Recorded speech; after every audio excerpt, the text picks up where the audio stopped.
आप सबों को यीशु है जय मसीह की हैप्पी सबत। मैं आप सबों को स्वागत करना चाहती हूँ इस ऑनलाइन सबत सभा में।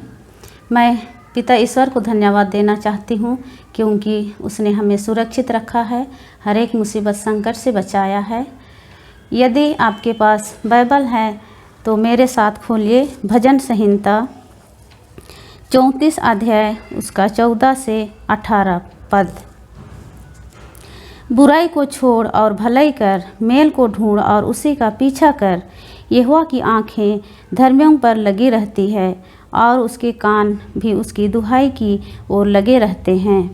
क्यों यहोवा बुराई करने वालों के विमुख रहता है ताकि उनका स्मरण पृथ्वी पर से मिटा डाले। धर्मी दुहाई देते हैं और यहोवा सुनता है और उनको सब विपत्तियों से छुड़ाता है। यहोवा टूटे मन वालों के समीप रहता है और पीसे हुओं का उद्धार करता है। परमेश्वर इस वचन के पढ़े और सुने जाने पर आशीष दे। आइए हम सब प्रार्थना करें। पवित्र महान दयालु पिता, आपको धन्यवाद देते हैं सुंदर समय के लिए, सुंदर जीवन के लिए, क्योंकि आपने हम सबों को अभी तक सुरक्षित रखा है, दुख तकलीफ से बचाया है पिता, और इस सुंदर समय को देखने का मौका दिया है। बहुत सारे लोग इस दुनिया को इस समय को देखना चाहते थे लेकिन दुनिया से हमेशा के लिए चले गए। लेकिन आपकी महान अनुग्रह हमारे बीच में है कि हम सुरक्षित हैं पिता।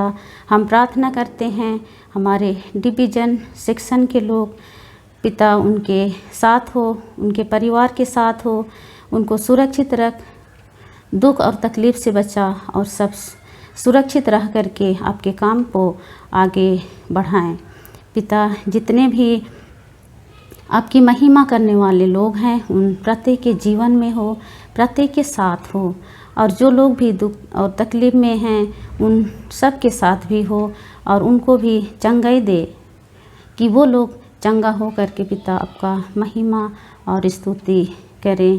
प्रभु, हम सारा जीवन आपके हाथ में सौंपते हैं और मांगते हैं यह दीन प्रार्थना मसीह यीशु के नाम से, दया करके सुन और ग्रहण कर। आमीन।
स्तुति और शक्ति प्रशंसा सदा सर्वदा।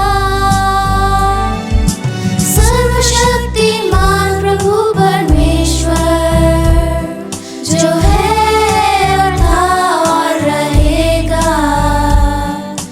सर्वशक्तिमान प्रभु परमेश्वर जो है और था और रहेगा। सर्वशक्तिमान प्रभु परमेश्वर जो है और था और रहेगा। सर्वशक्तिमान प्रभु परमेश्वर जो है और था और रहेगा।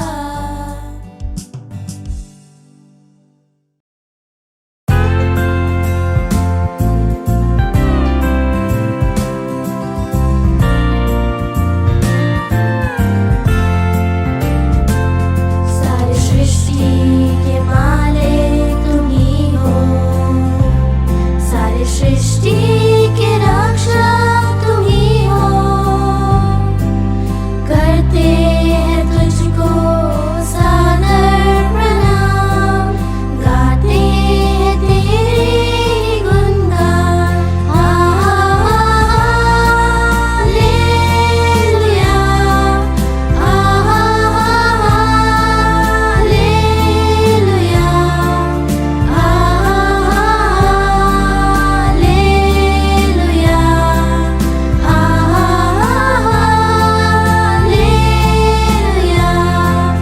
हालेलुया,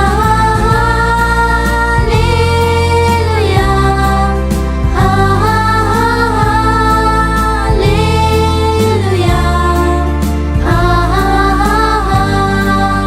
हालेलुया, आमीन।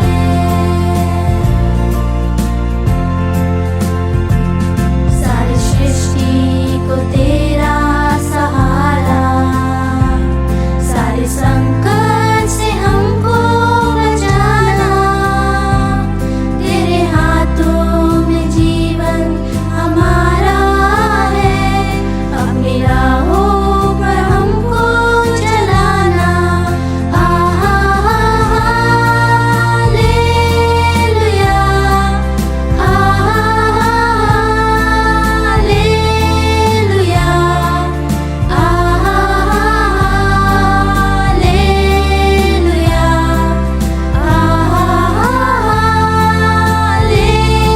हालेलुया,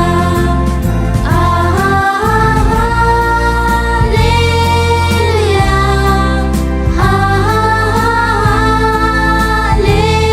हालेलुया,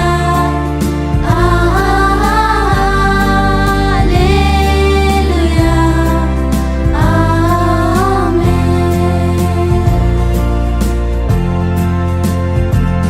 हम तेरे हाथों की रचना। हम पर है तेरी करुणा। तन मन धन हमारा तेरा है। इन्हें शैतान को छूने न देना। Hallelujah, hallelujah, hallelujah,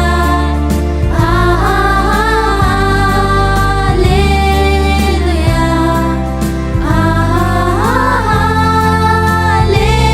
hallelujah, hallelujah,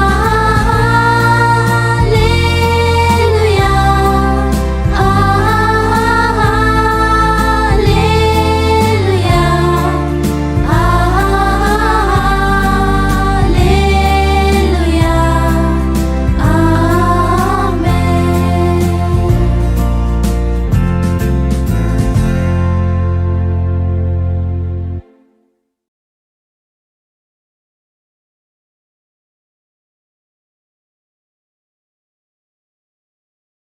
Kudibi yalelwe, kusamuna yepo wa maweja nangila, yepo wa mesumba wika.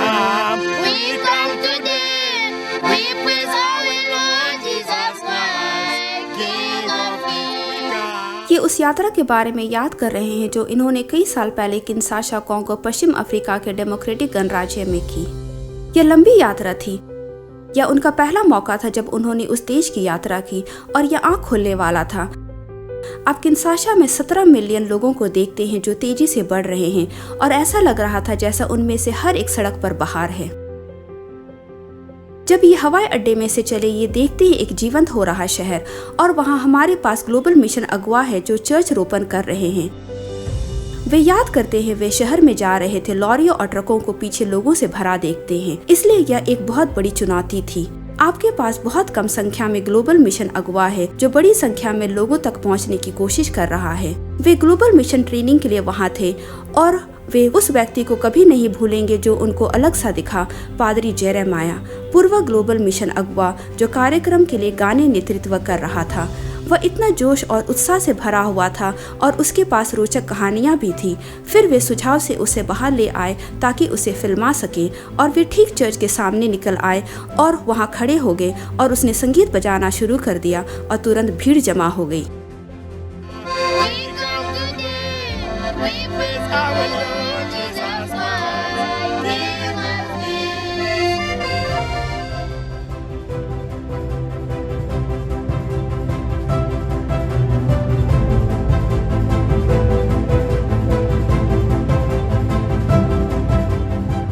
वे उनसे बात करते हुए बताते हैं कि बेशक उनका व्यक्तित्व इतना प्रभावी, इतना जीवंत है, लोग उनके प्रति आकर्षित होते हैं। ऐसा लगता है संगीत के बिना भी। उनके साथ उनके 2 छोटे बच्चे बेंजी और जोशी भी थे, और जोशी बीमार थी, उसे मलेरिया था, उसके पैरों में अल्सर भी था और इसलिए वह वीडियो में ज़्यादा खुश नहीं दिख रही है, लेकिन उसने गाना गाया। वे इस कार्यक्रम में 2 घंटा पैदल चलकर आए थे और वे शनिवार की शाम को वापस जा रहे थे, फिर 1-2 घंटा चलकर घर वापस। लेकिन मुझे लगता है कि दुनिया के इस क्षेत्र में अक्सर ऐसा होता है। वे याद करते हैं कि जब उन्होंने गाना और बजाना शुरू किया तो सभी बच्चे इकट्ठे हो गए। ये याद करते हैं कई साल बाद जनरल कॉन्फ्रेंस में गलियारे में घूमते हुए उन्होंने वही गीत सुना जिसे उसने पादरी जेरेमाया को गाते हुए रिकॉर्ड किया था। जनरल कॉन्फ्रेंस के वीडियो निर्माता इसे संपादन कर रहे थे। वीडियो में निश्चित रूप से पादरी जेरेमाया थे जो अपने परिवार के साथ थे, उन 2 बच्चों के साथ जिन्हें वे पहले से जानते थे, और घर में 1 महीने का बच्चा भी था। परिवार चर्च की बढ़ोतरी में भाग ले रहा था। वह अब भी सेवकाई कर रहा था जैसे उसने वर्षों से किया है। यह देखना अद्भुत था। We come today, we pray, we praise our Lord Jesus Christ, King of Kings. ये घर में बनी छोटी तूरियां क्या खूबसूरत और शानदार है।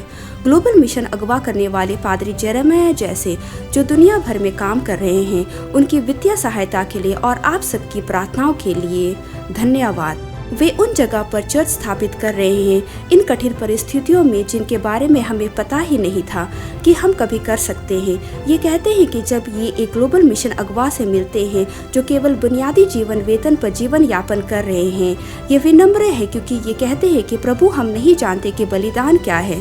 कृपया दुनिया भर में सुसमाचार की अगुवाई करने वाले ग्लोबल मिशन अगुवाओं के लिए प्रार्थना करना जारी रखें। Like Jesus, I have to continue because we have the mission to go to spread abroad of good news of Jesus Christ. Amen. Zamba pambole bino bobetele yen kole maboko.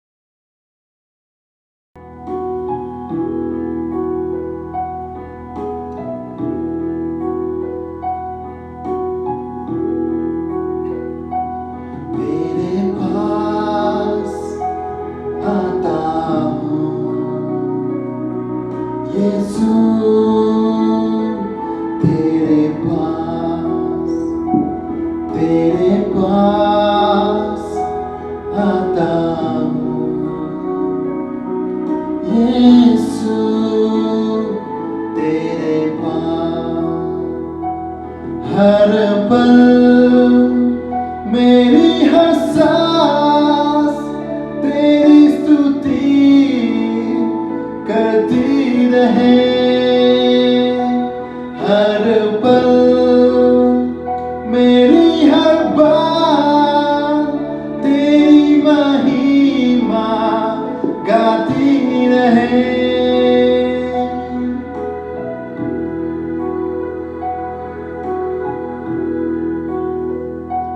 तेरे पास आता हूँ यीशु, तेरे पास आता हूँ यीशु, तेरे पास हर पल मेरी हर सांस तेरी स्तुति करती रहे। हर दिन मेरी हर बात तेरी महिमा गाती रहे।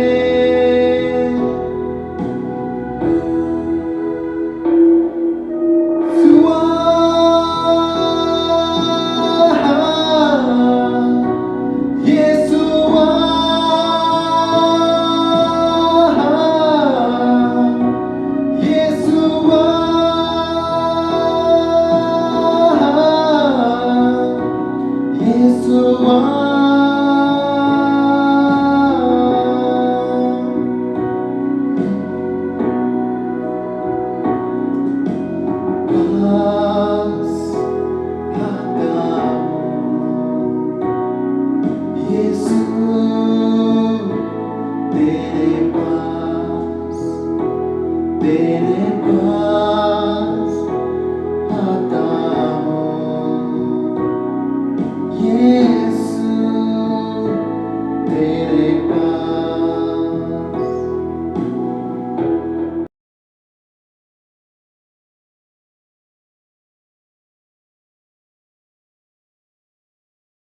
प्रिय दर्शकों, मैं एक बार फिर से आपका स्वागत करना चाहती हूँ कि परमेश्वर ने हमको कितना एक सुंदर अवसर दिया है कि एक बार फिर आप और हम मिलकर एक साथ इस सब स्कूल के पाठ का अध्ययन करने के लिए हम जुड़ सकते हैं। हम सबको उसने सुरक्षित रखा है, अच्छे स्वास्थ्य में रखा है, ये उसकी ही दया हम पर है।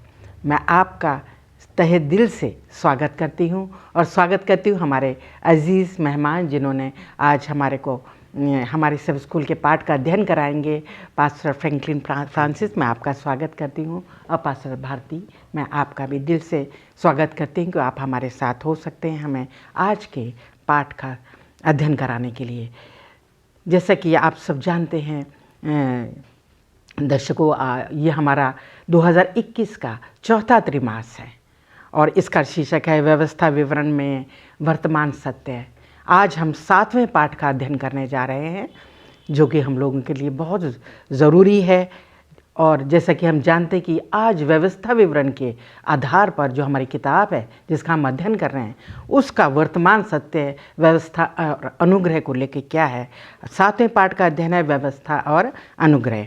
मैं चाहती हूँ कि हम अपने याद वचन को में भी जाएं। इससे पहले कि हम अपने याद वचन में चले, मैं चाहती हूँ हमारी पास्टर भारती हम सब के लिए दुआ करें ताकि हमें उसका मार्गदर्शन मिले, हम अच्छे से इसका पाठ का अध्ययन कर सकें।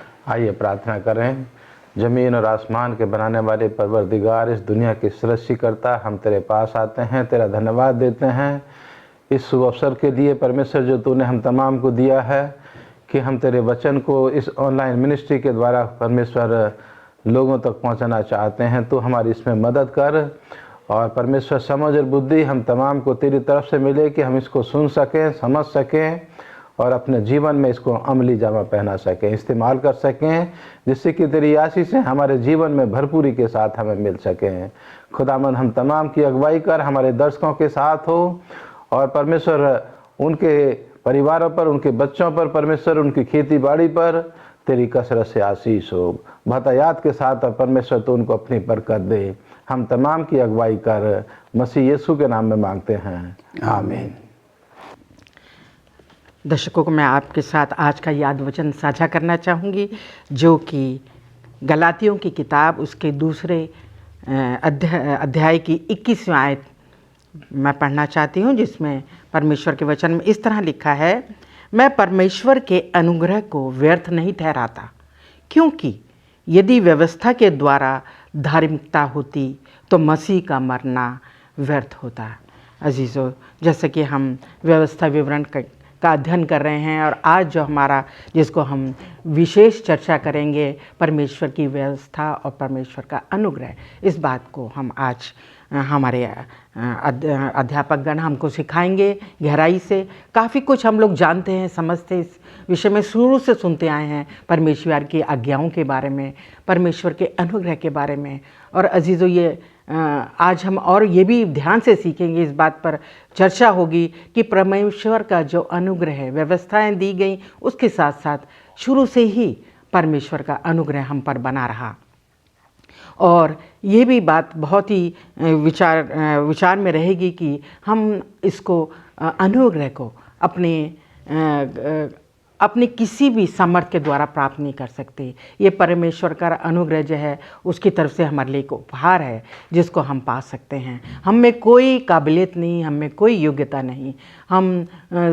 बाइबल बताती कि हम सब पापी हैं और हम सब ने पाप किया है, परंतु परमेश्वर का अनुग्रह जो शुरू से ही हम पर है, क्योंकि वो हमसे प्रेम करता है और वो हमको बचाना चाहता है। इसी बातों को हम बहुत गहराई से आज व्यवस्था विवरण की पुस्तक के द्वारा सीखेंगे। और आज इसको हम शुरू करते हैं अपने रविवार के पाठ से, और मैं चाहती हूँ कि पास्टर फ्रैंकलिन हमारे को इस बारे में बताएं, जिसका रविवार का शीर्षक है स्वर्ग में व्यवस्था। पास्टर फ्रैंकलिन, आप प्लीज़ बताएं कि व्यवस्था क्या है, या व्यवस्था से हम क्या समझें। बड़ा ही अच्छा प्रश्न है। और जैसे कि मिसेस भारती ने हमें बताया है कि जो बातें हम इस पूरे त्रिमास में सुन रहे हैं, सीख रहे हैं, ये एक तरीके से जो है ये अपूर्ण जो है वो हमारे लिए बताया जाता है। हमने इन बातों को बहुत पहले भी सुना है, हम सुनते जो है वो आ रहे हैं, पर उसको और भी थोड़ा सा गहराई से, मजबूती से जो है वो हम पुनः जो है वो सीख रहे हैं। हम रविवार के पाठ में हैं, जिसका शीर्षक है स्वर्ग में व्यवस्था। और हम यहाँ पर देखते हैं कि थोड़ा सा अजीब सा प्रश्न है या शीर्षक है कि स्वर्ग में व्यवस्था। स्वर्ग में व्यवस्था की क्या जो है वो ज़रूरत जो है वो पड़ी या पड़ सकती है। और हम इसके लिए जो है जल्दी से जो है रोमियो की पत्री उसका 7वां अध्याय और उसके 7वीं आयत में जाएंगे। यहाँ पर लिखता है, तो हम क्या कहें, क्या व्यवस्था पाप है? कदापि नहीं, वरन बिना व्यवस्था के मैं पाप को नहीं पहचानता। व्यवस्था यदि ना कहती कि लालच ना करना, चोरी ना करना, व्यभिचार ना करना, या और ऐसे बहुत सारे पाप हैं, तो मैं जो है क्या करता, पाप ना कर पाता या पाप नहीं करता, क्योंकि मुझे जो है व्यवस्था ही ने क्या किया है, ये बताया है कि चोरी करना गलत है, व्यभिचार करना गलत है, डाका डालना गलत है, खून करना जो है वो गलत है। और हम देखते हैं कि व्यवस्था जो है एक दर्पण है। व्यवस्था जो है मुझे और आपको क्या करती है, एक दर्पण के मानिंद जो है हमें अपनी अवस्था बताती है। बड़ा ही आम उदाहरण है, जबकि हम सुबह अपने अपने घरों से निकलते हैं तो हम क्या करते हैं, दर्पण के सामने जाते हैं और हम दर्पण के सामने खड़े होते हैं और फिर हम ये देखते हैं कि क्या मैं सब कुछ ठीक है, मैंने अपने बाल ठीक बनाए हैं, मैंने अपनी टाई ठीक लगाई है, या कहीं मेरे चेहरे पर कुछ लगा तो नहीं है। और हम यहाँ पर देखते हैं कि अगर लगा होता तो क्या करते हैं, हम उसको निकालते हैं, हम उसको जो है वो साफ करते हैं। जो दर्पण है वो हमें सिर्फ बताता है कि कहाँ पर गलती है। वैसे ही जो है व्यवस्था क्या करती है, मुझे और आपको जो है वो बताती है कि कहाँ पर हमारे अंदर में जो है वो कमी जो है वो पाई जाती है। अब सवाल ये उठता है कि स्वर्ग में जो है वो व्यवस्था की क्या ज़रूरत पड़ी। हम देखते हैं कि हम बाइबल में ये पढ़ते हैं कि हमारा परमेश्वर जो है वो एक अनुशासित परमेश्वर है। हमारा परमेश्वर जो है, he is a god of order. उसको हर एक चीज जो है क्या है, ऑर्डर में जो है वो पसंद है। तो हम इसके लिए देखते हैं कि फिर सवाल ये उठता है कि भाई स्वर्ग में व्यवस्था की क्या जरूरत पड़ी, वहाँ पर ऐसा क्या हो गया। और उसके लिए जो है हम एजेकिएल उसके 28वें अध्याय के 15 और 16 पद में जाएंगे। हम देखते हैं कि यहाँ पर जो है लूसीफर के उस स्वर्ग से गिराए जाने के बारे में जो है वो वर्णन है। बाइबल हमको ये बताती है कि जिस दिन से जो है लूसीफर को सिरजा गया, उस दिन से लेकर जो है जब तक कि उसके मन में पाप, घमंड, गर्व, लालच और वो कुटिलता जो है वो नहीं आई, तब तक क्या था, वो बिल्कुल भी जो है वो निर्दोष था। और हम यहाँ पर देखते हैं कि जिस दिन जो है उसके मन में ये सारी बातें आ गई, वो फिर क्या हो गया, पापी गिना गया, अधर्मी गिना गया। और उसके बाद हम सब जानते हैं कि परमेश्वर ने क्या किया, अपने उस स्वर्ग से जो है उसको जो है नीचे क्या कर दिया, इस पृथ्वी पर गिरा दिया गया। न सिर्फ उसको पर जितने भी उसके अनुयायी थे उसके पीछे उसकी बातों में आ गए थे, 1/3 दूत भी क्या कर दिए गए, उसके साथ नीचे जो है वो गिरा दिए गए। और हम यहाँ पर देखते हैं कि हमारा परमेश्वर जो है पवित्र परमेश्वर है। वो जो स्वर्ग का सिंहासन है जहाँ पर हमारा परमेश्वर विराजमान है, और वहाँ पर जो है वो पाप जो है वो निवास नहीं कर सकता। और जिस क्षण जो है वहाँ पर पाप की शुरुआत ही हो रही थी, और हम देखते हैं कि परमेश्वर ने क्या किया, शैतान को जो है वो नीचे, लूसीफर को नीचे जो है वो फेंक दिया। मिसेस एलन जी वाइट हमको ये बताती है कि हमारा परमेश्वर जो है वो प्रेम है। परमेश्वर का चरित्र ही जो है वो स्वयं क्या है, वो प्रेम है। और परमेश्वर जैसे हमसे प्रेम करता है, परमेश्वर वो चाहता है कि हम और आप भी क्या करें, उससे प्रेम करें, उसके व्यवस्था का जो है वो पालन करें, उसके कहे अनुसार हम क्या करें, जीवन व्यतीत करें। बताया जाता है, मिसेस एलन जी वाइट कहती हैं कि स्वर्ग में जो स्वर्गदूत हैं उनके मन में परमेश्वर की इच्छा को पालन करने के छोड़ हम देखते हैं कि कुछ और बिल्कुल भी नहीं आता। वो सर्वोच्च स्थान जो है वो क्या करते हैं, परमेश्वर को देते हैं और परमेश्वर की आज्ञा का जो है वो पालन करते हैं। और वैसे ही जो है परमेश्वर हमसे और आपसे चाहता है कि जो व्यवस्था जो है, जो अनुशासन जो है, जो तौर तरीका जो है परमेश्वर ने स्वर्ग में जो है बनाए रखा था, हम और आप भी क्या करें, वैसे ही जो है इस पृथ्वी पर बनाए रखें, जिससे कि हमारा प्रेम जो है वो परमेश्वर के साथ निरंतर बना रहे।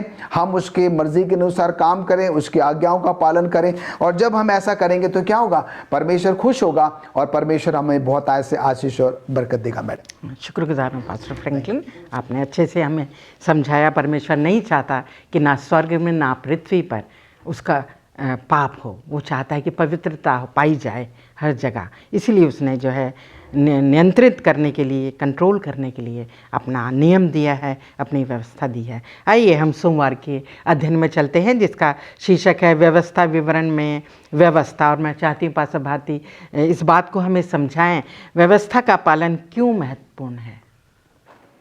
ये जो सवाल किया गया है, ये तमाम दुनिया के तमाम मसीह लोगों के लिए एक अच्छा सबक यहाँ पर सीखने के लिए है कि व्यवस्था का पालन करना हमारे लिए क्यों ज़रूरी है, क्यों महत्वपूर्ण है। और इसके ऊपर हम बातचीत यहाँ पर करने से पहले मैं आपको बताना चाहता हूँ कि ये वचन जो है, ये व्यवस्था परमेश्वर ने मूसा के द्वारा जो है वो अपने लोगों को दी। और इस वक्त जो हम लोग सीख रहे हैं, जैसे पिछले हफ्ते भी हम लोगों ने सीखा कि ये निर्देश मूसा के द्वारा परमेश्वर जो है वो अपने उन लोगों को जो उस वायदे के देश में प्रवेश करने वाले हैं, उससे पहले इन व्यवस्थाओं को, इन कानूनों को, इन नियमों को एक बार मूसा नबी के द्वारा, वो आखिरी बार मूसा के जीवन के द्वारा इनको वो यहाँ पर देना चाहता है।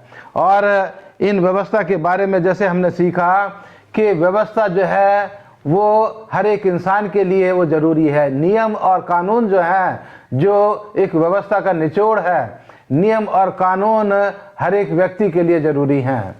और नियम और कानूनों के रहते हुए हम एक आज़ादी का जीवन जिएं, लेकिन उसका मतलब ये नहीं कि हम कुछ भी कर सकें।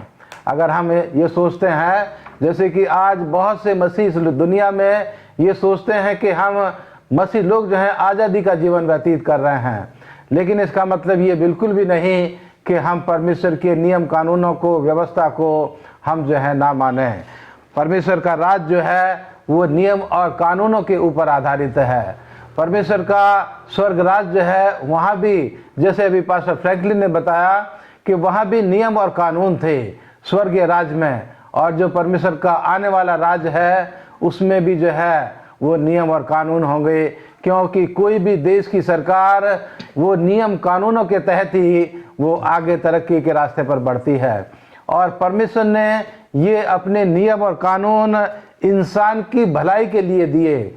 और ये ज़रूरी है कि अगर हम चाहते हैं कि एक अच्छा जीवन, एक भलाई का जीवन, एक खुशी का जीवन हम व्यतीत करें, तो हमें परमेश्वर की व्यवस्था को मानना हमारे लिए ज़रूरी है। और ये व्यवस्था के द्वारा परमेश्वर ने जो है ये इसलिए मानना ज़रूरी है क्योंकि हम जो हैं इन व्यवस्थाओं को, इन कानूनों को हम अपनी ताकत से नहीं मान सकते। जैसे कि उदाहरण के तौर पर हम यहाँ पर देखते हैं कि परमेश्वर के लोग जब वो मिस्र देश में गुलाम थे तो वो अपनी ताकत से, अपनी समझ से, अपनी बुद्धि से वो मिस्र देश से निकल करके वो बाहर नहीं आ सकते थे। उस गुलामी के जीवन से वो छुटकारा नहीं पा सकते थे।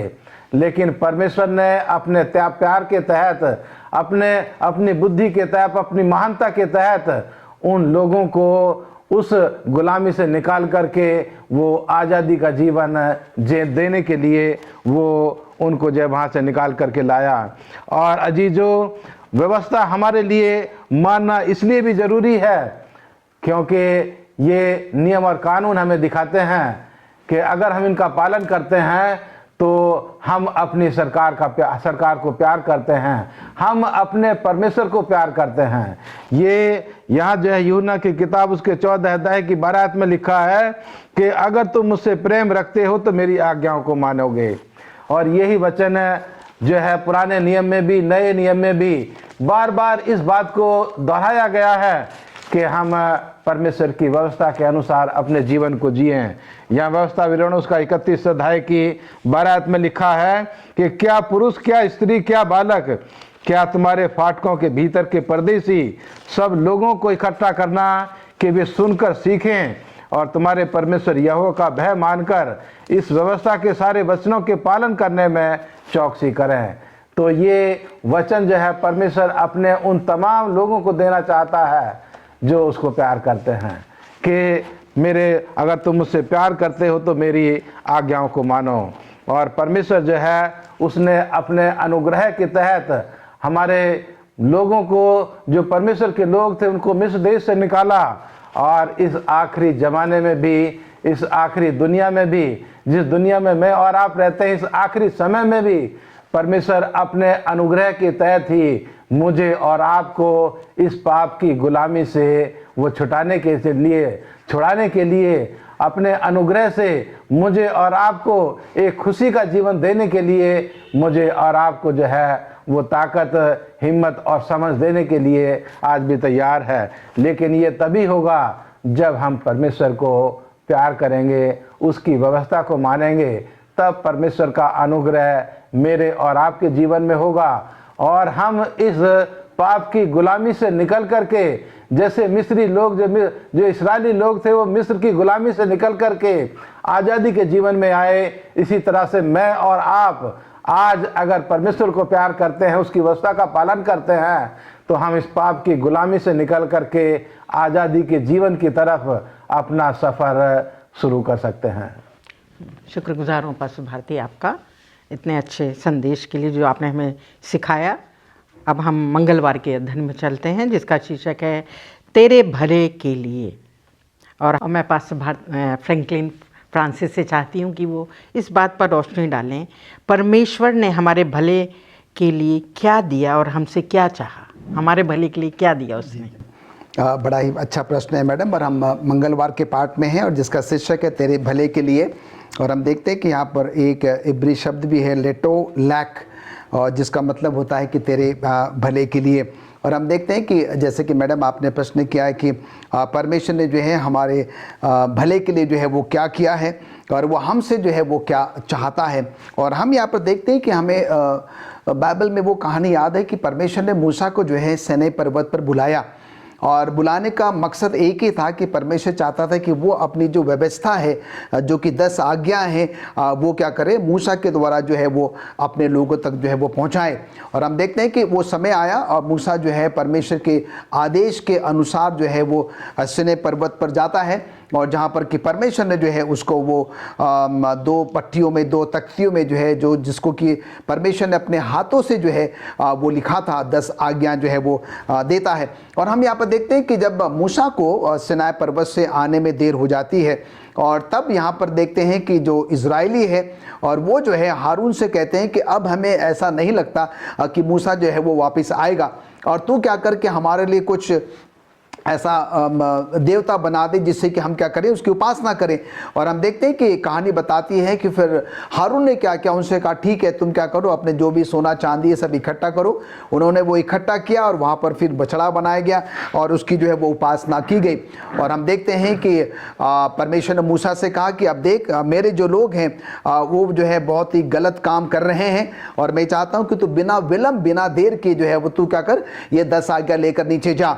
और मूसा जो है वो 10 आज्ञा लेकर जब सीनाई पर्वत से नीचे को उतरता है और वो क्या देखता है कि इजरायली जो है वो हारून के साथ उस बछड़ी की क्या कर रहे हैं, उपासना कर रहे हैं। और बहुत मूसा जो है बहुत गुस्से में आ जाता है, क्रोधित हो जाता है, और वो 2 तख्तियाँ जो है जिसमें कि परमेश्वर ने स्वयं अपने हाथों से 10 आज्ञा लिखी थी, और वो क्या करता है उस गुस्से में जो है वो तख्तियाँ जो है उनके ऊपर वो फेंक देता है और वो टूट जाती है। और कहानी में हम सब जानते हैं कि उसके बाद क्या हुआ कि वो उसको वो पाउडर बना देते हैं, पानी में मिलाकर उनको सबको जो है वो पिला देता है। ये कहानी का जो है वो एक हिस्सा है। पर हम यहाँ पर देख रहे हैं कि परमेश्वर जो है इजरायलियों से बहुत बहुत ज़्यादा जो है वो प्रेम करता था, और इसलिए जो है परमेश्वर मूसा से नाराज़ नहीं हुआ। और हम देखते हैं क्योंकि वो 2 तख्तियाँ टूट चुकी थी जिसमें कि 10 आज्ञा लिखी थी, परमेश्वर ने मूसा को जो है फिर से क्या किया, ऊपर जो है वापस बुलाया। और हम यहाँ पर देखते हैं कि जिसका वर्णन जो है हम व्यवस्था विवरण उसका 10वां अध्याय 1 आयत से लेकर 5 आयत तक, और निर्गमन उसका 34वां अध्याय 1 आयत से लेकर 10 आयत तक पाते हैं। परमेश्वर ने मूसा को फिर से जो है सीनै पर्वत पर बुलाया और उससे कहा कि तू फिर क्या कर, वो 2 पट्टियाँ 2 तख्तियाँ क्या करेगा, तो उसी प्रकार से बना कर लेकर आएगा, और जहाँ पर कि मैं क्या करूँगा तुझे जो है वो जो व्यवस्था है, जो 10 आज्ञा हैं जो मैं तुझे जो है वो दूंगा। तो मैडम पहला प्रश्न, पहला हिस्सा हमारा यहाँ पर उसका जवाब मिलता है कि परमेश्वर ने जो है क्या किया, हमें जो है वो 10 आज्ञा जो है वो दी है। और अब हम उसका दूसरा हिस्सा देखते हैं कि परमेश्वर जो है वो हमसे और आपसे क्या चाहता है। बड़ा ही सरल सा प्रश्न है, और हम निरंतर जो है इस पे क्या करते हैं, मंथन करते हैं, चिंतन करते हैं। परमेश्वर क्योंकि स्वयं प्रेम है, परमेश्वर चाहता है कि हम सब क्या करें, उससे जो है वो प्रेम करें। और उसने जो व्यवस्था हमको दी है, जो 10 आज्ञाएं दी हैं, जो पहली 1 से 4 जो है वो हमारा परमेश्वर के साथ की संबंध को दर्शाता है, और उसके बाद 5 से 10 जो है वो हमारा मनुष्य के प्रति जो है वो फर्ज को, कर्तव्य को जो है वो दर्शाता है। हम क्या करें, उसका जो है वो पालन करें। अभी पास्टर भारती ने हमको ये बताया था कि अगर हम सचमुच में परमेश्वर से प्रेम करते हैं तो हम उसकी आज्ञा का, उसकी व्यवस्था का जो है वो पालन करेंगे। परमेश्वर हमसे 3 बातों की आशा करता है। पहली बात तो ये कि हम उससे क्या करें, प्रेम करें जैसे कि उसने हमसे जो है वो प्रेम किया। हालांकि हम उसके परमेश्वर के प्रेम की तुलना में तो नहीं आ सकते। उसका प्रेम, परमेश्वर का प्रेम अतुल्य है, असीमित है, उसकी हम उपमा जो है वो नहीं कर सकते हैं। फिर भी परमेश्वर चाहता है कि हम क्या करें, प्रभु परमेश्वर से जो है वो प्रेम करें। दूसरी बात जो है, जो व्यवस्था परमेश्वर ने दी है हम उसका क्या करें, 100% जो है वो पालन करें। हमें 6 आज्ञा, 7 आज्ञा, 8 आज्ञा, 9 आज्ञा नहीं पालन करनी है, पर हमें पूरी 10 की 10 आज्ञाओं का क्या करना है, वो पालन करना है। और ये 10 आज्ञाएं जो व्यवस्था है वो हमारे और आपके लिए एक सुरक्षा बनती है, एक बहुत बड़ी ढाल जो है वो बनती है। जैसे कि हम अपना घर बनाते हैं, घर बनाने के बाद हम एक 4 दीवारी बनाते हैं, बाउंड्री वॉल बनाते हैं, जिससे कि हमारा घर जो है वो सुरक्षित रहे। तो वही बात पास्टर भारती ने दोहराई थी कि अगर हम सुरक्षित रहना चाहते हैं, हम एक अच्छा जीवन यापन करना चाहते हैं, तो हमें जो है उसकी व्यवस्था का पालन करना जो है वो ज़रूरी है। कहने का तात्पर्य मैडम यहाँ पर ये है कि परमेश्वर चाहता है कि हम उसके नियम कायदे कानून को जो है पालन करें, वो इसलिए क्योंकि वो हम सबके क्या है, भले के लिए है। शुक्रगुजार हूँ पास्टर फ्रैंकलिन, इतने अच्छे से आपने हमें समझाया। आइए हम बुधवार के अध्ययन में चलते हैं, जिसका शीर्षक है मिस्र में एक गुलाम। और मैं चाहती हूँ पास्टर भारती इस बात पर रोशनी डालें, व्यवस्था और अनुग्रह की सच्चाई क्या है। ये थोड़ा सा मेरे और आपके लिए समझने के लिए थोड़ा मुश्किल सवाल हो सकता है, लेकिन अगर हम परमेश्वर के वचन की रोशनी में इसको समझने की कोशिश करेंगे, परमेश्वर के अनुग्रह से, परमेश्वर की पवित्र आत्मा की मदद से, तो हम इसको थोड़ा सा सीख पाएंगे कि जो परमेश्वर ने मुझे और आपको ये दिया है कि व्यवस्था और उसके अनुग्रह की वास्तविकता क्या है, सच्चाई क्या है और इसको हम किस तरह से समझ सकते हैं। ये परमेश्वर जो है मुझे और आपको उदाहरणों के द्वारा जो है वो बार बार इसको सिखाना चाहता है। और जो आज बुधवार का जो हेडिंग है, मिस्र में एक गुलाम, ये हेडिंग इसलिए दिया गया कि परमेश्वर बार बार मुझे और आपको हमारा जो गुजरा हुआ कल है, जो हमारा बीता हुआ कल है, उसको परमेश्वर जो है वो कहता है कि तुम उसे हमेशा याद रखो। हमारा जो पुराना इतिहास है हमारे जीवन का, हम उसे कभी ना भूलें, हम उसे हमेशा याद रखें।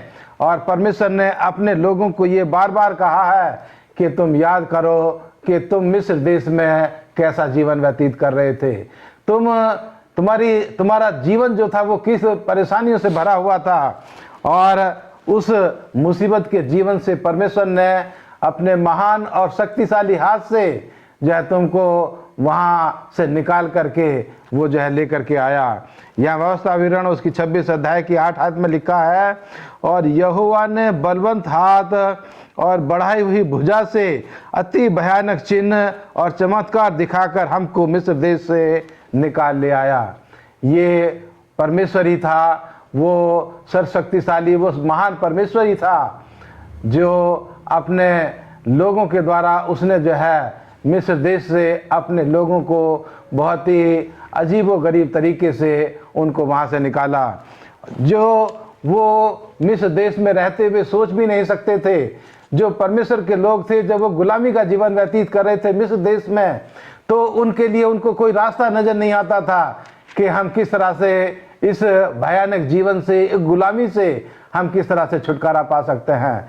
वो उनकी सोच से भी बाहर था, लेकिन परमेश्वर ने अपने शक्तिशाली हाथ से, अपने अजीबोगरीब इंतजाम से उसने मूसा और हारून को जो चुना और उनको उस जीवन से छुटकारा दिया। अजीजों, मैं आपको ये याद दिलाना चाहता हूँ कि ये लोग जो है जब सफ़र तय करते हुए लाल समुद्र के किनारे पर पहुँचे और उनको लाल समुद्र पार करना था, उनकी सोच से भी बाहर था, उनके स्वप्न से भी बाहर था कि हम इस लाल समुद्र को पार कर पाएंगे।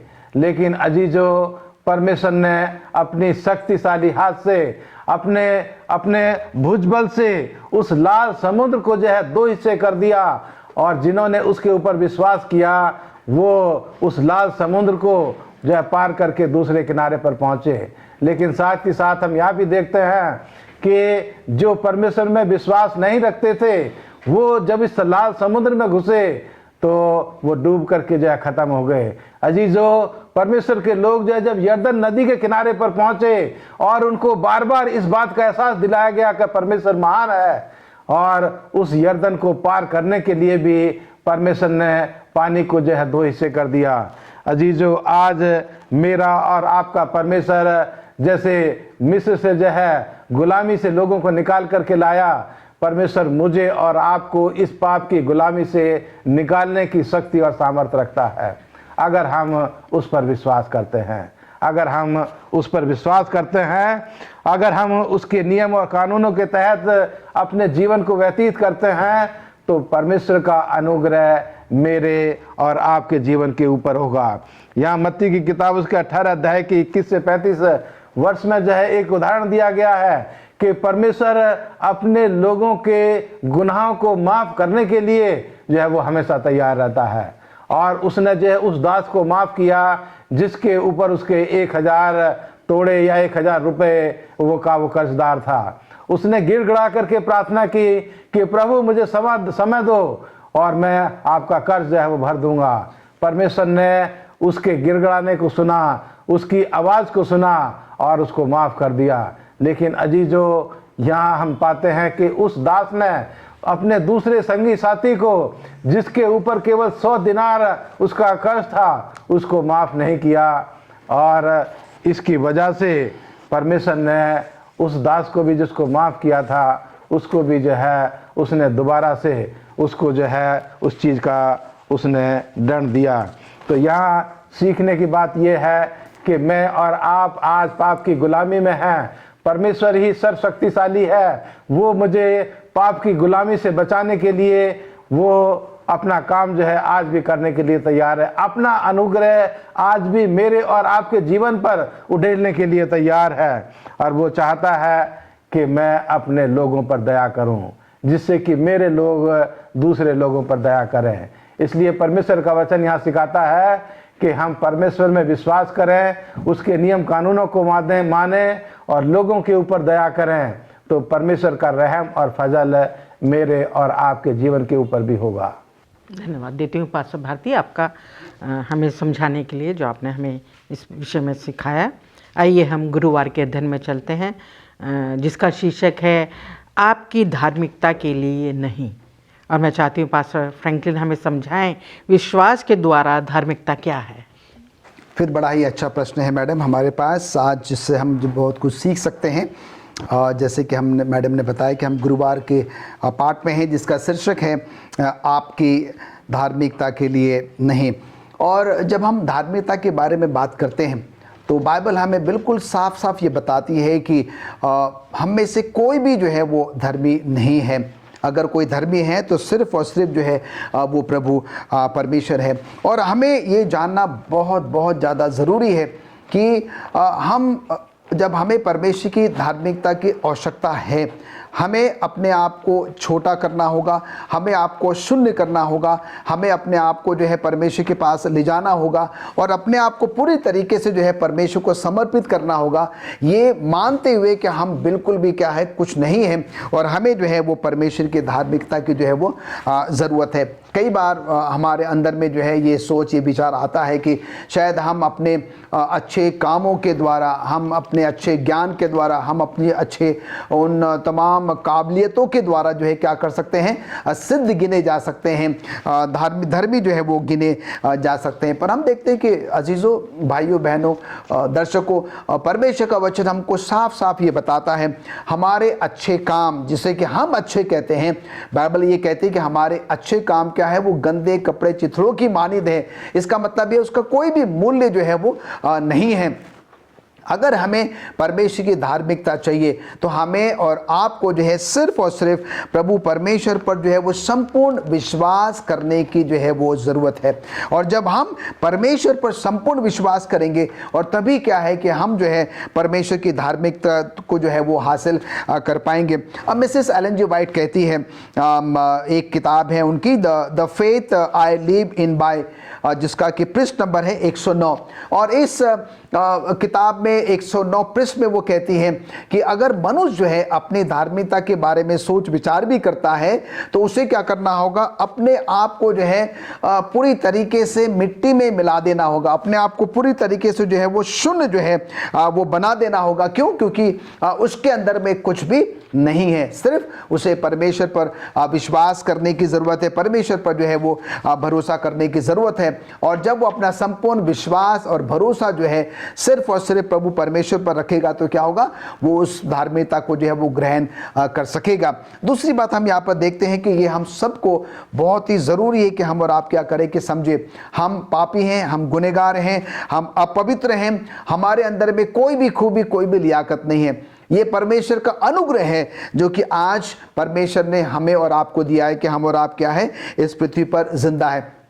जो पाप हमने किया, हमारे बाप दादों ने किया, आदम हवा ने किया, और जो मृत्यु जो है हम सब ने सहली थी, हम देखते हैं कि हम उसको सहन नहीं कर पाए, हम अपने पापों के बदले में जो है वो नहीं मर पाए। क्यों? क्योंकि उसके लिए कोई एक ऐसा व्यक्ति की ज़रूरत थी जो कि पाप रहित था, जिसमें कोई पाप, कोई गुनाह जो है वो नहीं था। और हम देखते हैं कि इसीलिए परमेश्वर ने क्या किया, अपने एक लौते बेटे यीशु मसीह को भेजकर जो है वो हमारे और आपके पापों के लिए जो है वो कुर्बान हो गया। और इसलिए यहाँ पर कहा जाता है कि परमेश्वर की जो धार्मिकता है, जो कि परमेश्वर ने क्या किया, हमारे उस पापी अधार्मिकता को निकाल कर जो है हमें अपना वो धार्मिकता का वस्त्र जो है वो पहनाया है। और उसका जो अनुग्रह है, जो अनमेरिटेड फेवर है, जिसके लिए कि मैंने और आपने कुछ भी नहीं किया है, उसके बावजूद भी क्या है, परमेश्वर ने अपने उस महान अतुल्य प्रेम के कारण जो है मुझे और आपको जो है वो दिया।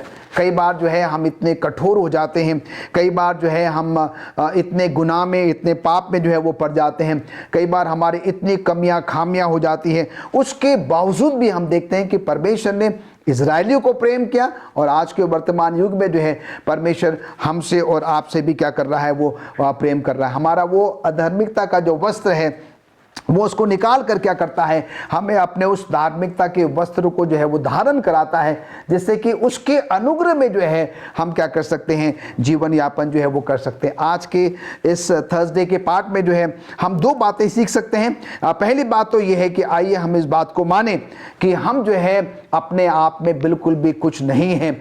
हमारे वो तमाम जो चीज़ें हैं, बातें हैं, जिसको कि शायद हम समझते हैं कि वो हमें बचा सकती हैं, उसके कारण हम धर्मी गिने जा सकते हैं, ऐसा संभव नहीं होगा। और दूसरी बात जो है, हम अगर बचाए गए हैं, ये परमेश्वर की धार्मिकता है, परमेश्वर का अनुग्रह है, जिसके द्वारा जो है परमेश्वर ने मुझे और आपको क्या किया है, इस पृथ्वी पर जिंदा रखा है कि हम उसकी क्या कर सके, सेवा जो है वो टहल कर सके। तो मैडम आज का जो पाठ है वो हमको बताता है कि हम अपने उस धार्मिकता के वजह से, ये कारण से नहीं है, पर ये परमेश्वर की धार्मिकता है, परमेश्वर का अनुग्रह है जो कि परमेश्वर ने हमें और आपको जो है वो दिया है। शुक्रगुजार हूँ पास्टर फ्रैंकलिन आपका, आपने हमें अच्छे से समझाया है। आइए हम शुक्रवार के अध्ययन में चलते हैं और मैं चाहती हूँ कि पास्टर भारती हम सबको समझाएं मेरा और आपका संपूर्ण कर्तव्य इस दुनिया में रहते हुए क्या है। जो अभी मिसेज भारती ने सवाल जो है पूछा है कि मेरा और आप लोगों का इस दुनिया में रहते हुए जो मुख्य कर्तव्य है वो, या संपूर्ण कर्तव्य है, वो क्या है। इसके ऊपर जो है परमेश्वर के वचन से हम विचार करेंगे। और मैं आपको थोड़ा सा 2 मिनट में ये समझाना चाहता हूँ कि अगर आप उत्पत्ति की किताब उसकी पहली आयत को पढ़ेंगे तो वहाँ दिखाता है कि परमेश्वर सृष्टिकार है, परमेश्वर सृजनहार है। और वही चीज़ यूहन्ना की किताब उसके पहले अध्याय में जो है 1 से 3 आयत में भी दिखाया गया है कि सब कुछ जो है परमेश्वर यीशु मसीह ने जो है वो सब कुछ उत्पन्न किया, बिना कुछ भी जो है उसके बिना कुछ भी उत्पन्न नहीं हुआ। यानी कि ये दोनों आयतें मुझे और आपको ये दिखाती हैं कि दुनिया का सृष्टिकर्ता जो है परमेश्वर यीशु मसीह है और उसने मुझे और आपको भी ये जीवन दिया है। और परमेश्वर जो है वो मुझसे और मुझे और आपको जब हम गुलामी में फंस गए, जब हम गुनाह में फंस गए, तो उसने अपना जीवन जो है एक पाप रहित जीवन इस दुनिया में आकर के उसने जिया और अपने जीवन को उसने क्रूस के ऊपर बलिदान कर दिया। हमारे पापों और बुराई का दंड जो है उसने सह लिया और मेरे और आपके लिए अनंत जीवन की प्रतिज्ञा मेरे और आपके सामने रख दी। और आज वो मुझसे और आपसे ये चाहता है, जो प्रकाशित वाक्य किताब है, आखिरी किताब बाइबल की, उसके 14 अध्याय की 12 आयत में लिखा है कि जो परमेश्वर के लोग हैं, पवित्र लोगों का धीरज इसी में है जो परमेश्वर की आज्ञाओं को मानते हैं और यीशु पर विश्वास रखते हैं।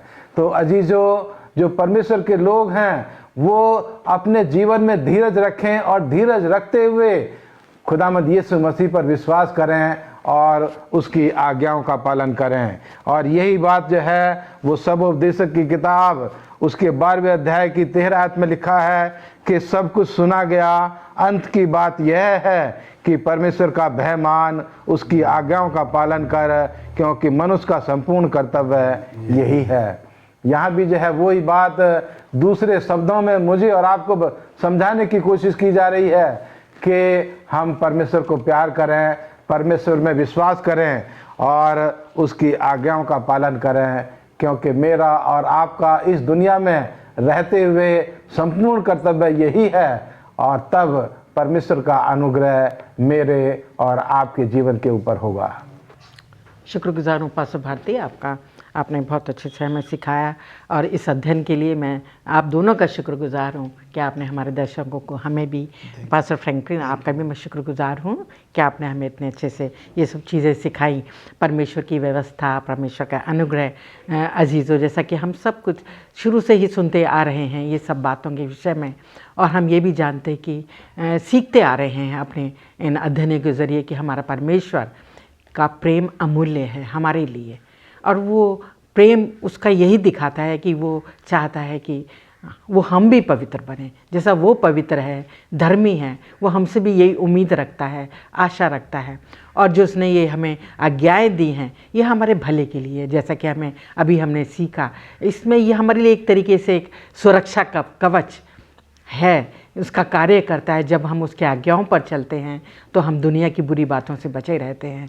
परंतु ये भी हमें सिखाया गया अजीज़ों कि जो हम ये सोचें कि हम इनका अनुसरण करते हैं, आज्ञाओं को हम पूरी तरीके से, कई बारी हम भटक जाते हैं, नहीं मान पाते जो परमेश्वर ने आज्ञाएं दी हैं, और हम जो हैं बार बार पाप में पड़ते हैं। बाइबल हमें इस बात का हमारा उदाहरण है, पूरा सच्चाई की शुरू से लेकर आखिर तक जो है पर व्यक्ति जो है, मानव जाति जो है पाप में गिरती जाती है, बार बार गिरती है, बार बार संभलती है। और परमेश्वर का अनुग्रह शुरू से ही, उसका प्रेम और उसका अनुग्रह हमेशा से उसका पर रहा है। और आज इतना हुआ, जैसा कि हमने सीखा, नया नियम में हमें सिखाया गया कि प्रभु यीशु मसीह को उसने इस दुनिया में अपने इकलौते पुत्र को हम सब के लिए भेज दिया। अजीज़ों, ये हमें बहुत हमारे लिए सावधान रहने की चेतावनियाँ हैं कि हमें भी हैं इस दुनिया में रहते हुए नम्रता के साथ अपने जीवन को परमेश्वर को समर्पित करते हुए, क्योंकि जब हम अपने आप को उसको समर्पित करते हैं तो वो हमारी मदद करता है। उसका पवित्र आत्मा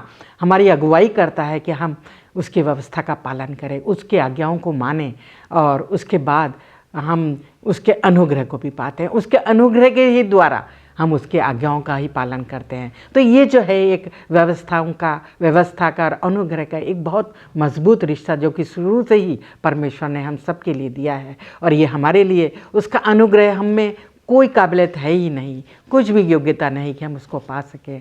और परमेश्वर जो है उसका ये हमारे पास अनुग्रह जो है एक उपहार की तरह है जो उसने हमें दिया है, और वो हमसे प्रेम करता है और हम भी उसको प्रेम करें। और ये प्रेम जो है इसी तरह दिखाया जाएगा अगर हम उसके आज्ञाओं का पालन करेंगे। और वो हमारी हमेशा तैयार है अपनी पवित्र आत्मा के द्वारा हमारी मदद करने के लिए। ये सब हमने आज सीखा है अजीज़ों, और हम इस बात को मनन करते रहें, इन पर चलते रहें, सीखते रहें, बाइबल का अध्ययन करते रहें, अपने पाठ को पढ़ते रहें, और दूसरों को भी जो हमारे संगी साथी हैं उनको भी इसके विषय में ज्ञान देते रहें, उसको साझा करते रहें। आइए, मैं चाहती हूँ कि आपको आज हमारे इससे बहुत अच्छी एक शांतिदायक और आनंददायक बातें आपने सीखी होंगी। आइए हम अपने इसको ख़त्म करते हैं, अपने अध्ययन को। और मैं चाहती हूँ कि इस अध्ययन को ख़त्म करने के लिए जब हम ख़त्म करते हैं तो चाहती हूँ हम सब के लिए, पास्टर फ्रैंकलिन हमारे सब के लिए प्रार्थना करें।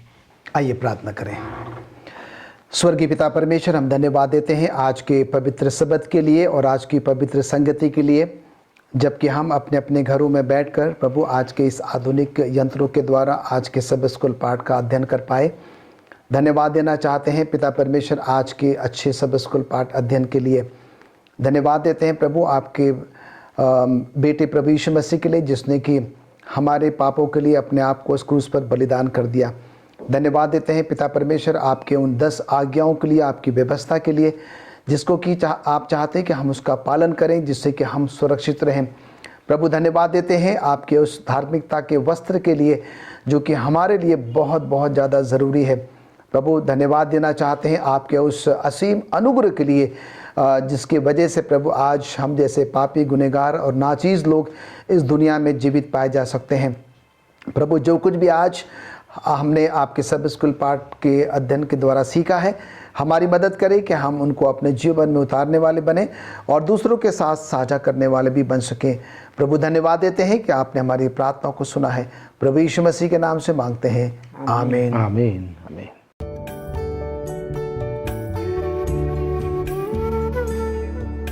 परमेश्वर को जीवन में प्रथम स्थान देना बहुत मुश्किल है। हम उस प्रभु से क्या सीखते हैं कि अपने जीवन में प्रभु को प्रथम स्थान दें। जब एस्थर ने रानी बनने की प्रक्रिया को ज्वाइन किया, तब वह फारस की रानी बनी। उसके दिमाग में बहुत से संदेश लोगों को द्वारा पहुंचाए गए कि उसके लोग बंधुआई में हैं। उनकी आशाएं बहुत मंद थी कि परमेश्वर ने उन्हें फारसियों की गुलामी के लिए छोड़ दिया है।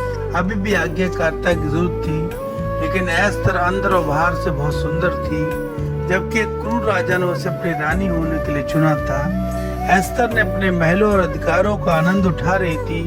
वह पिछले वर्षों की सिर्फ कल्पना कर सकती थी, जब एक सलाहकार के द्वारा राजा अहसूएरुस को धोखा दिया गया था, तब सभी इब्रानियों को राजा की दया की भीख की जरूरत थी।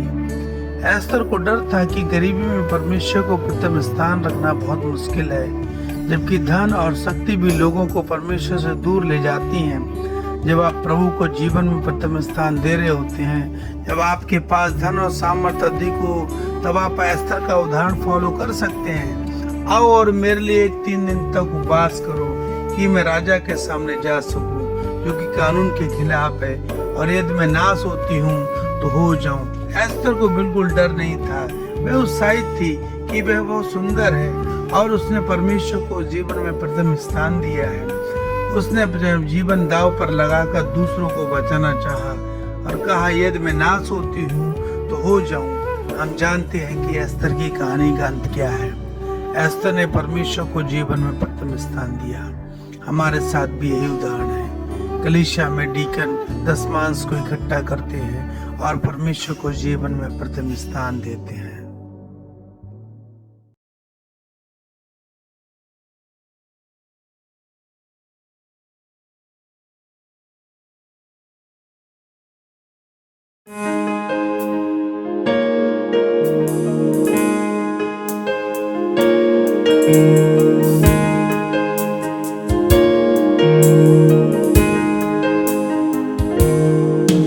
तू ना छोड़ेगा मुझे, ना त्यागेगा कभी।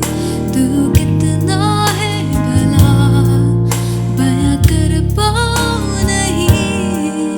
तेरे वचनों ने दी मेरे मार्ग पे रोशनी, तेरे वायदों से मुझे नई सामर्थ मिली।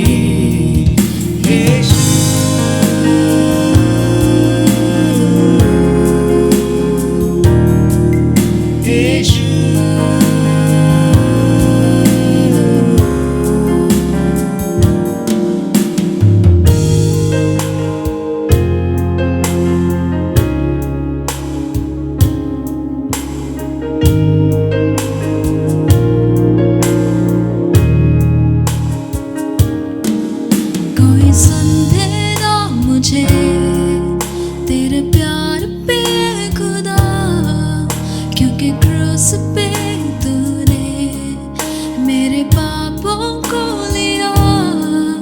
तेरे वचनों ने दी मेरे मार्ग पे रोशनी, तेरे वायदों से मुझे नई सामर्थ मिली।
वचनों ने दी मेरे मार्ग पे रोशनी, तेरे वायदों से मुझे नई सामर्थ मिली। यीशु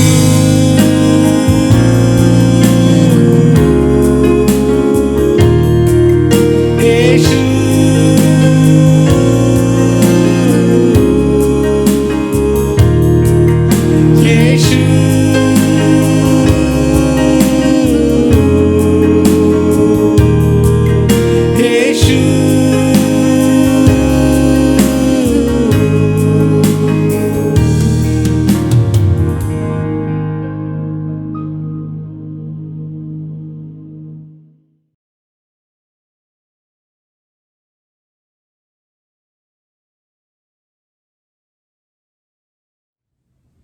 प्रिय भाइयों और बहनों, यीशु मसीह के नाम में फिर एक बार मैं आप सभी का स्वागत करता हूं।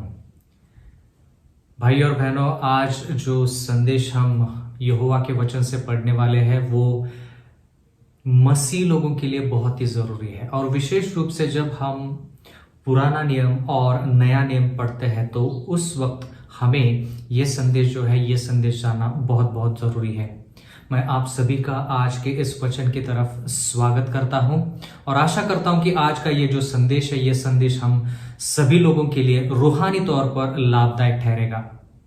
भाई और बहनों, यहोवा का वचन सुनने से पहले हम विनती करना चाहते हैं परमेश्वर से कि वो हमें आज के वचन में अगुवाई करे। आइए हम प्रार्थना करते हैं। जीवित परमेश्वर, तू जो स्वर्ग में है, धन्यवाद करना चाहते हैं आज के इस दिन के लिए, इस समय के लिए, इस बंदगी के लिए जो आपने हमें दी है, ताकि आपके चरणों में आकर आपके साथ हम समय बिता सके। यहोवा, हम जानते हैं कि हम कमजोर हैं, हम पापी हैं, गुनहगार हैं। हम विनती करते हैं यहोवा कि हमारे पापों को आप धो दो, मिटा डालो, ताकि हम आपके चरणों में शुद्ध विचार के साथ, शुद्ध मनों के साथ अध्ययन कर सके, आपके वचन के ऊपर गौर कर सके। होने दे यहोवा कि आपका पवित्र आत्मा हमारे ऊपर उतर जाए, ताकि जो भी हम कुछ पढ़ते हैं वो हम अच्छी तरीके से समझ पाए। उतना ही नहीं, हम विनती करते हैं कि हम आपके वचन के अनुसार चलकर सच्चे मसीह के लोग बन जाएं, ताकि यीशु मसीह का आना जल्द हो और हम उस स्वर्ग में जा सके। यहाँ के बाद का समय, हमारा अध्ययन, आपका वचन, सब कुछ आपके हाथों में सौंपते हुए छोटी सी विनती फिर एक बार आपके प्यारे पुत्र यीशु मसीह के नाम में मांगते हैं, आमीन। भाई और बहनों, आज का जो संदेश है, ये संदेश हम सभी लोगों के लिए बहुत बहुत जरूरी है। आज के संदेश का शीर्षक है वाचा। आज के संदेश का शीर्षक है वाचा। आइए मेरे साथ हम उत्पत्ति की किताब की तरफ जाएंगे, जहां पर परमेश्वर उसके सेवक से बात कर रहा है और उस सेवक के साथ वो एक वाचा बांधना चाहता है।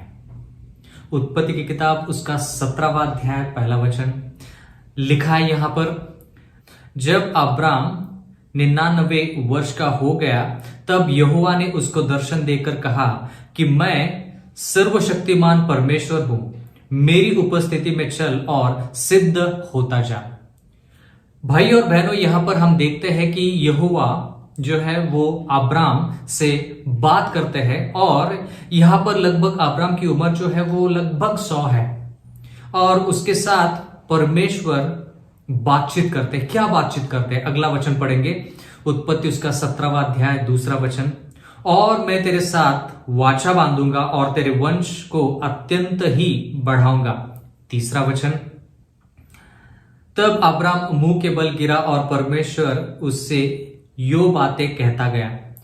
परमेश्वर यहां पर अब्राम से बहुत ही महत्वपूर्ण बातें कर रहे हैं और ये उत्पत्ति का 17वां अध्याय जो है वो हमारे लिए बहुत बहुत जरूरी है। आइए आगे पढ़ते हैं कि परमेश्वर यहोवा उसके सेवक अब्राम से क्या बात करते हैं। यहां पे लिखा है 4वें वचन में, देख मेरी वाचा तेरे साथ बंधी रहेगी, इसलिए तू जातियों के समूह का मूल पिता हो जाएगा। लेकिन यहां पर हम देखते भाई और बहनों कि जो वाचा है उसके बारे में परमेश्वर क्या जानकारी देना चाहते हैं वो हम आगे जाने के बाद ही हमें पता चलेगा। लेकिन फिलहाल हमें परमेश्वर का वचन ये कहता है कि यहोवा जो है वो उसके सेवक के साथ वाचा बांधना चाहता है। सिर्फ उसी के साथ नहीं, उसके बाद भी जो भी उसका वंश है उनके साथ भी वाचा बांधना चाहता है। और परमेश्वर का वचन यहां पर हमें साफ तरीके से कहता है कि इस्राएलियों के जातियों का समूह जो है उसका मूल पिता जो है वो अब्राम रहेगा। इसका मतलब यह है कि जो वाचा यहोवा परमेश्वर जो है इस अब्राम के साथ बांधना चाहते हैं वो बहुत ही विशिष्ट है और बहुत ही महत्वपूर्ण है। आगे बढ़ेंगे, लिखा है यहां पर उत्पत्ति उसका 17वां अध्याय और 5वां वचन, सो अब से तेरा नाम अब्राम न रहेगा परंतु तेरा नाम इब्राहिम होगा, क्योंकि मैंने तुझे जातियों के समूह का मूल पिता ठहरा दिया है। अब अब्राम का नाम जो है वो बदलकर इब्राहिम कर दिया, और यहोवा का वचन कहता है कि वो वाचा बांधना चाहता है। ये जो अब्राम नाम है, ये अब्राम नाम बदलकर इब्राहिम रखना चाहता है। मतलब भाई और बहनों, यहां पर हम ये देख रहे हैं कि उस वाचा में इतनी ताकत है कि इंसान का नाम बदल दिया जाता है, उसके साथ जो परमेश्वर यहोवा रिश्ता बनाना चाहते हैं वो रिश्ता भी कितना मजबूत है, ये हम आगे चलकर इससे ज्यादा देख पाएंगे। मैं आशा कर रहा हूं कि जो वचन हम पढ़ रहे हैं आप उस वचन के साथ है। उत्पत्ति उसका 17वां अध्याय और 6वां वचन। और मैं तुझे अत्यंत ही फुलाऊंगा फलाऊंगा और तुझको जाति जाति का मूल बना दूंगा और तेरे वंश में राजा उत्पन्न होंगे। भाई और बहनों, धीरे धीरे हमें यहां पर यह पता चल रहा है कि ये जो वाचा है इसकी अहमियत क्या है, इसका महत्व क्या है। धीरे धीरे परमेश्वर हमें बता रहे हैं। यहां यहोवा हमें यह बताना चाहते हैं कि अब्राम के साथ या तो फिर इब्राहिम के साथ जो वाचा परमेश्वर यहोवा बांधना चाहते हैं, यहोवा का वचन कहता है कि वो अब्राम या तो फिर इब्राहिम को इस्राएल के जो वंश है या तो फिर समूह है उसका मूल बनाना चाहते हैं। उतना ही नहीं, परमेश्वर कहते हैं कि इब्राहिम से एक वंश आएगा और उस वंश में राजा उत्पन्न होंगे। लेकिन जैसे कि आप जानते हैं कि अब्राम या तो फिर इब्राहिम उसकी कोई संतान नहीं थी, लेकिन यहां पे लिखा है कि उसकी वंश बढ़ेगी। आगे हम पढ़ना चाहते हैं और देखना चाहते हैं कि ये वाचा हम सभी लोगों के लिए आज की इस दुनिया में कितना जरूरी है, और ये वाचा हमें आज क्या कहता है, उसका अर्थ आज के लिए हमें क्या लेना चाहिए। उत्पत्ति उसका 17वां अध्याय और 7वें वचन में जिक्र किया है, और मैं तेरे साथ और तेरे पश्चात पीढ़ी पीढ़ी तक तेरे वंश के साथ भी इस आशय की युग युग की वाचा बांधता हूं कि मैं तेरा और तेरे पश्चात तेरे वंश का भी परमेश्वर रहूंगा।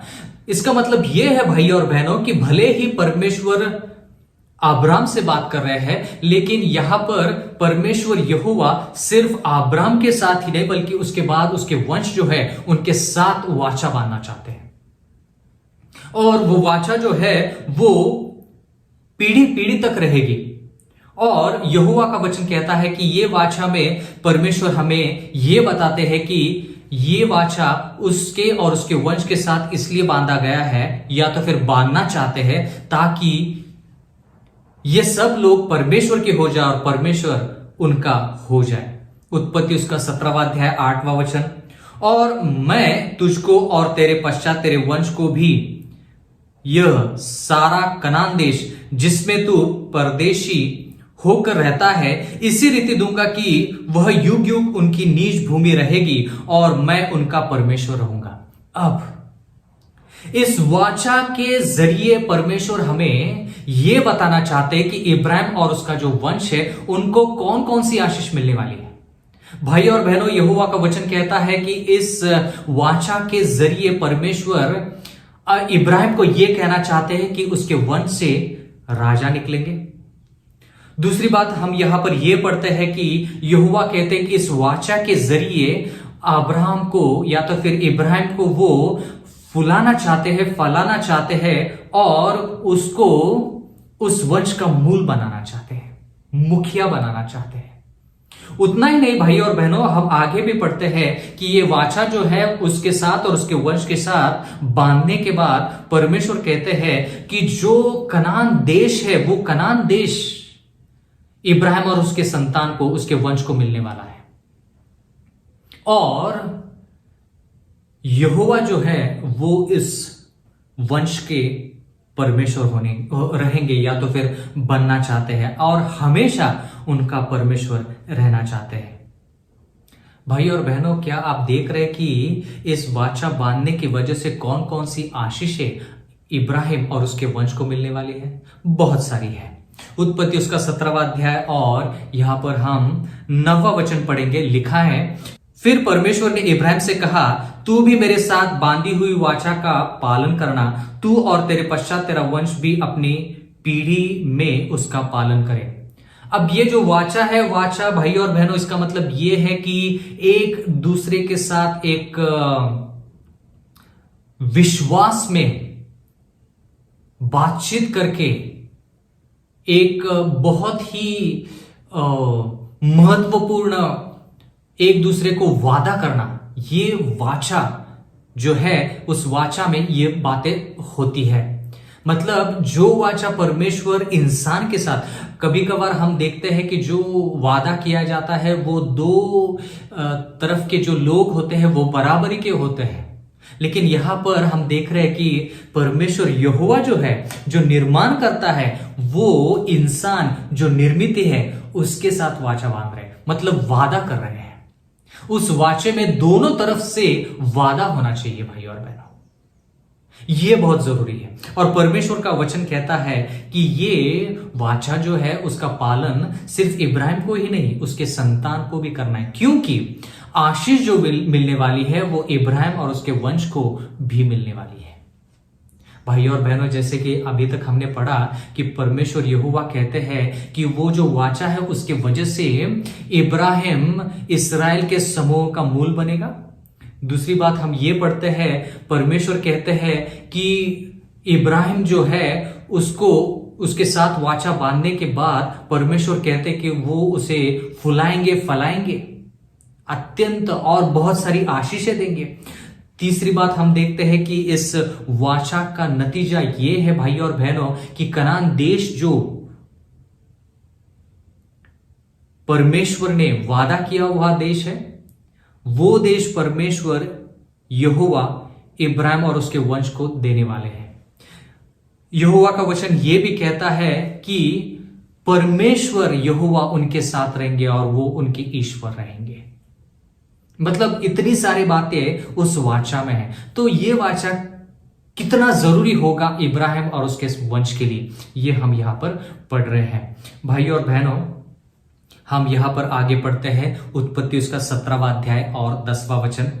मेरे साथ बांधी हुई वाचा जो तुझे और तेरे पश्चात तेरे वंश को पालनी पड़ेगी, सो यह है कि तुम में से एक एक पुरुष का खतना हो। अब यहां पर हम देखना चाहते हैं भाई और बहनों कि इस वाचा में चिन्ह क्या है। इस वाचा में परमेश्वर ने कौन सी पहचान दी है, क्योंकि हर एक वादा जो दो तरफ के लोग करते हैं तो वहां पर कोई चिन्ह होना चाहिए, वहां पर कोई पहचान होनी चाहिए। और यहोवा का वचन कहता है कि उस वाचा में परमेश्वर यहोवा कहते हैं कि इब्राहिम के पास जितने भी लोग हैं जो उसके परमेश्वर मतलब यहोवा के ऊपर विश्वास करते हैं, यहोवा का वचन कहता है कि हर एक पुरुष का खतना होना चाहिए, हर एक पुरुष का खतना होना चाहिए। और ये जो खतना जो है भाई और बहनों, उस वक्त ये शारीरिक तौर पर का खतना था। और यहां पर हम आगे भी थोड़ा बहुत पढ़ना चाहते हैं ताकि हमें और ज्यादा पता चले कि परमेश्वर यहोवा ये खतने के बारे में यहां पर जिक्र क्यों कर रहे हैं, ये खतना वाचा के तौर पर परमेश्वर क्यों लाना चाहते हैं। ये जो खतना है, ये खतना हम लोगों के लिए आज मायने रखता है या नहीं, हमारे लिए महत्वपूर्ण है या नहीं, ये हम आगे जाकर ही पता कर सकते हैं। पढ़ेंगे आगे उत्पत्ति उसका 17वां अध्याय और 11वां वचन। तुम अपनी अपनी खलड़ी का खतना करा लेना, जो वाचा मेरे और तुम्हारे बीच में है उसका यही चिन्ह होगा। देखिए, तो जो वाचा, जो वादा परमेश्वर हमसे करते हैं और हम उनसे करते हैं, यहोवा का वचन कहता है कि उसका एक चिन्ह है और वो चिन्ह है खतना। तो सवाल यहां पर यह है कि खतना ही क्यों? शारीरिक तौर पर जो खतना होता है, या तो फिर जो त्वचा होती है, जो चमड़ी होती है, जो अलग की जाती है शरीर से, शरीर के किसी हिस्से से, मेरा सवाल यह है कि ये खतना जो है ये चिन्ह के तौर पर क्यों है, और खतना ही क्यों, और बहुत सारे चिन्ह हो सकते थे या तो फिर पहचान हो सकती थी, लेकिन यहोवा ने ये चुना है। भाइयों और बहनों, आगे बढ़ेंगे। उत्पत्ति उसका 17वां अध्याय और 12वां वचन लिखा है, पीढ़ी पीढ़ी के केवल तेरे वंश ही के लोग नहीं, पर जो तेरे घर में उत्पन्न हो वह परदेशियों का रुपा देकर मोल लिए जाए, ऐसे सब पुरुष भी जब 8 दिन के हो जाए तब उनका खतना किया जाए। भाई और बहनों, हम यहां पर और ज्यादा गहराई में जा रहे हैं, और ज्यादा जानकारी हमें यहां पर हासिल हो रही है। और यहोवा के वचन में ऐसे लिखा है कि पीढ़ी पीढ़ी तक ये जो वाचा है ये वाचा बांधा जाएगा। इब्राहिम से लेकर उसके वंश और उसके वंश से लेकर आगे की पीढ़ी में ये वाचा बांधा जाएगा। और यहोवा का वचन ये भी कहता है भाई और बहनों कि सिर्फ उसके वंश के साथ ही नहीं, बल्कि जो भी लोग उसके घर में उत्पन्न होते, भले वो सेवक हो, इब्राहिम के सेवक हो, या तो फिर जो परदेसी लोग हैं जो मोल कर इब्राहिम या तो फिर उनके लोगों ने लाए हैं, यहोवा का वचन कहता है कि हर एक पुरुष उसका 8 दिन, जब वो 8 दिन का हो जाता है, उसका खतना होना चाहिए। लेकिन सवाल यह है कि शरीर का वो जो हिस्सा है, उस हिस्से की जो चमड़ी है, उसको क्यों काटना चाहिए, खतना क्यों करना चाहिए, और शरीर का वो हिस्सा क्यों? भाई और बहनों, आगे बढ़ेंगे। उत्पत्ति उसका 17वां अध्याय और 13वां वचन, जो तेरे घर में उत्पन्न हो अथवा तेरे रुपए से मोल लिए जाए, उसका खतना अवश्य ही किया जाए। सो मेरी वाचा जिसका चिन्ह तुम्हारी देह में होगा वो युग युग रहेगी।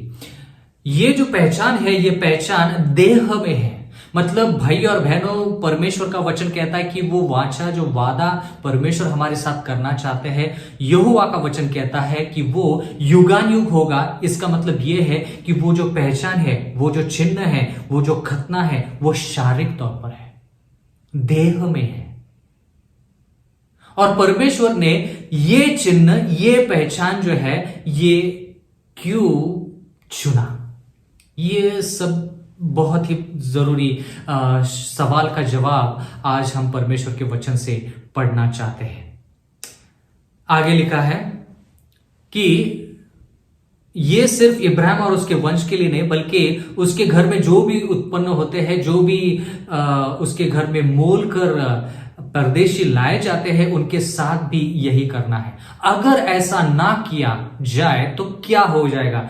इसका नतीजा क्या होगा? अगर ये खतना जो है इसका पालन ना किया जाए, चाहे वो इब्राहिम के वक्त हो या तो फिर उसके वंश के बाद, वंश के समय हो या तो फिर पीढ़ी पीढ़ी में, अगर इसका पालन ना किया जाए तो परमेश्वर का वचन क्या कहता है? उत्पत्ति उसका 17वां अध्याय 14वां वचन, जो पुरुष खतना रहित रहे, अर्थात जिसकी खलड़ी का खतना ना हो, वह प्राणी अपने लोगों में से नाश किया जाए, क्योंकि उसने मेरे साथ बांधी हुई वाचा को तोड़ दिया है। भाई और बहनों, यहोवा का वचन कहता है कि जो भी इंसान खतना रहित है, जो भी पुरुष खतना रहित है, अर्थात जिसने खलड़ी का वो खतना न किया हो, परमेश्वर का वचन कहता है कि उसने यहोवा, परमेश्वर यहोवा का जो वाचा उसने इस्राएल और उसके पीढ़ियों के साथ किया है, वो वाचा उस इंसान ने तोड़ा है, विशेष रूप से उस पुरुष ने तोड़ा है। इसलिए भाई और बहनों, परमेश्वर का वचन कहता है कि वाचा जो यहोवा इब्राहिम और उसके वंश के साथ और जो भी उसके घर में उत्पन्न होते हैं, पड़ोसी है, उनके साथ जो करना चाहते हैं, वो शारीरिक रूप पर है, देह में खतना है, खलड़ी का खतना है। सवाल ये है कि शरीर का वो जो हिस्सा है, जो ज्यादा तौर से लोग शरीर का वो हिस्सा दिखाना नहीं चाहते, शरीर का वो हिस्सा जो है वो गुप्त अंग कहा जाता है। भाई और बहनों, यहोवा का वचन कहता है कि खलड़ी का खतना वहां पर होना बहुत जरूरी है। लेकिन मेरा सवाल ये है, मैं आपके साथ सोचना चाहता हूं, गौर करना चाहता हूं कि वो चिन्ह क्यों, और बहुत सारे चिन्ह और बहुत सारी पहचान हो सकती थी, लेकिन वो क्यों? भाई और बहनों, यहां पर अगर आप गौर से पढ़ेंगे, जानेंगे, इसकी पार्श्वभूमि जानेंगे तो आपको पता चलेगा भाई और बहनों कि यहोवा, परमेश्वर यहोवा जो है वो इब्राहिम और उसके वंश को इस दुनिया से अलग, मतलब एक अलग पहचान देना चाहते थे। इसका मतलब यह है कि अगर इब्राहिम और उसका वंश अगर बढ़ जाता है तो इब्राहिम और उसके संतानों को उन्हीं लोगों के साथ ब्याह करना है, शादी करनी है जो यहोवा परमेश्वर यहोवा पर विश्वास करते हैं। मतलब उस खतने के जरिए यहोवा इन लोगों को यह सिखाना चाहते हैं कि भले ये सब लोग, इब्राहिम और उसके वंश जो है, भले ये वो इस दुनिया में रहे, लेकिन अगर वो शादी करना चाहते हैं, वंश बढ़ाना चाहते हैं, परिवार लाना चाहते हैं, तो उनको उन्हीं लोगों के साथ शादी करनी है जो परमेश्वर यहोवा से प्यार करते हैं, और सिर्फ उनका परमेश्वर जो है वो परमेश्वर यहोवा है। भले ही इसी दुनिया में रहेंगे, उनको अलग, मतलब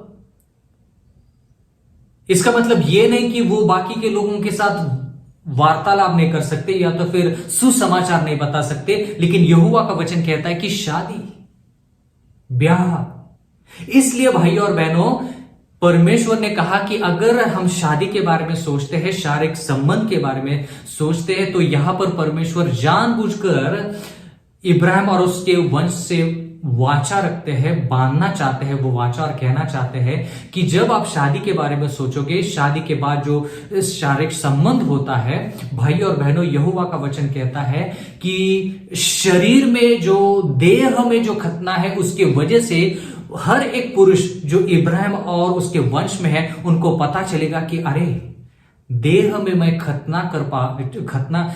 मेरी खतना हो चुकी है, मेरी खलड़ी की खतना हो चुकी है, तो मैं उसी इंसान के साथ शादी करना चाहता हूं जो परमेश्वर पर विश्वास करता है। क्योंकि यहां पर शादी जो है, भले वो आत्मिक तौर पर परमेश्वर ने उसको आशीष दी है, परमेश्वर ने उसकी स्थापना की है, लेकिन यहोवा चाहते हैं कि वाचा के तौर पर वो शादी, ब्याह जो है वो विश्वासी और विश्वासी के बीच में ही हो।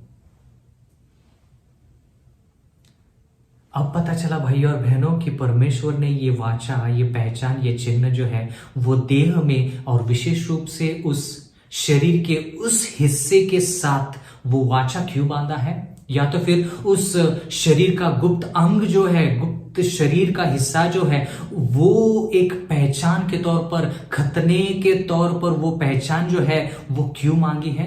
क्योंकि यहोवा चाहते हैं कि जब हम शादी के बारे में सोचते हैं, जब हम वंश बढ़ाना चाहते हैं, तो शरीर के हिस्से जो इस्तेमाल किए जाते हैं भाई और बहनों, वहां पर परमेश्वर हमें यह बताना चाहते हैं कि हमें उन्हीं लोगों के साथ शादी करनी है, ब्याह करना है जो परमेश्वर यहोवा पर विश्वास करते हैं।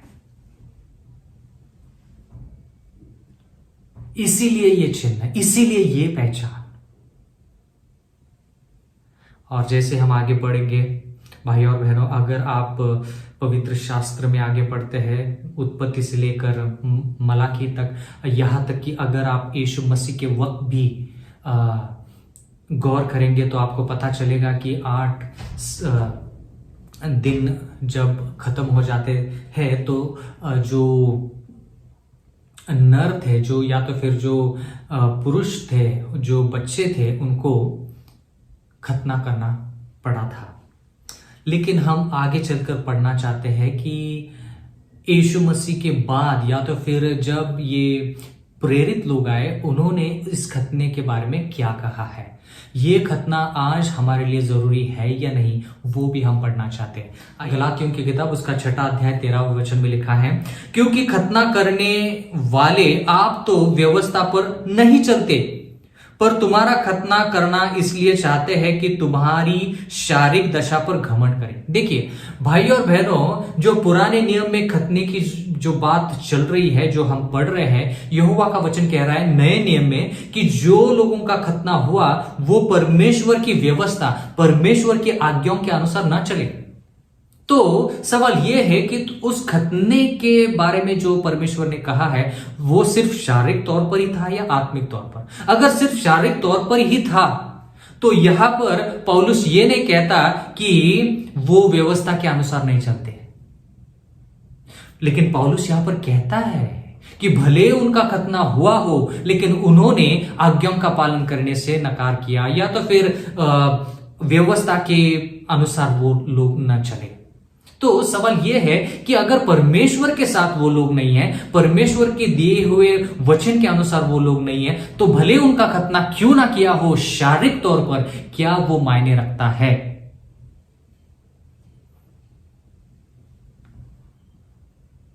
ये सवाल बहुत जरूरी है। गलातियों की किताब उसका 6 अध्याय 15 वचन में पढ़ते हैं, क्योंकि न खतना और न खतना रहित कुछ है परंतु नई सृष्टि।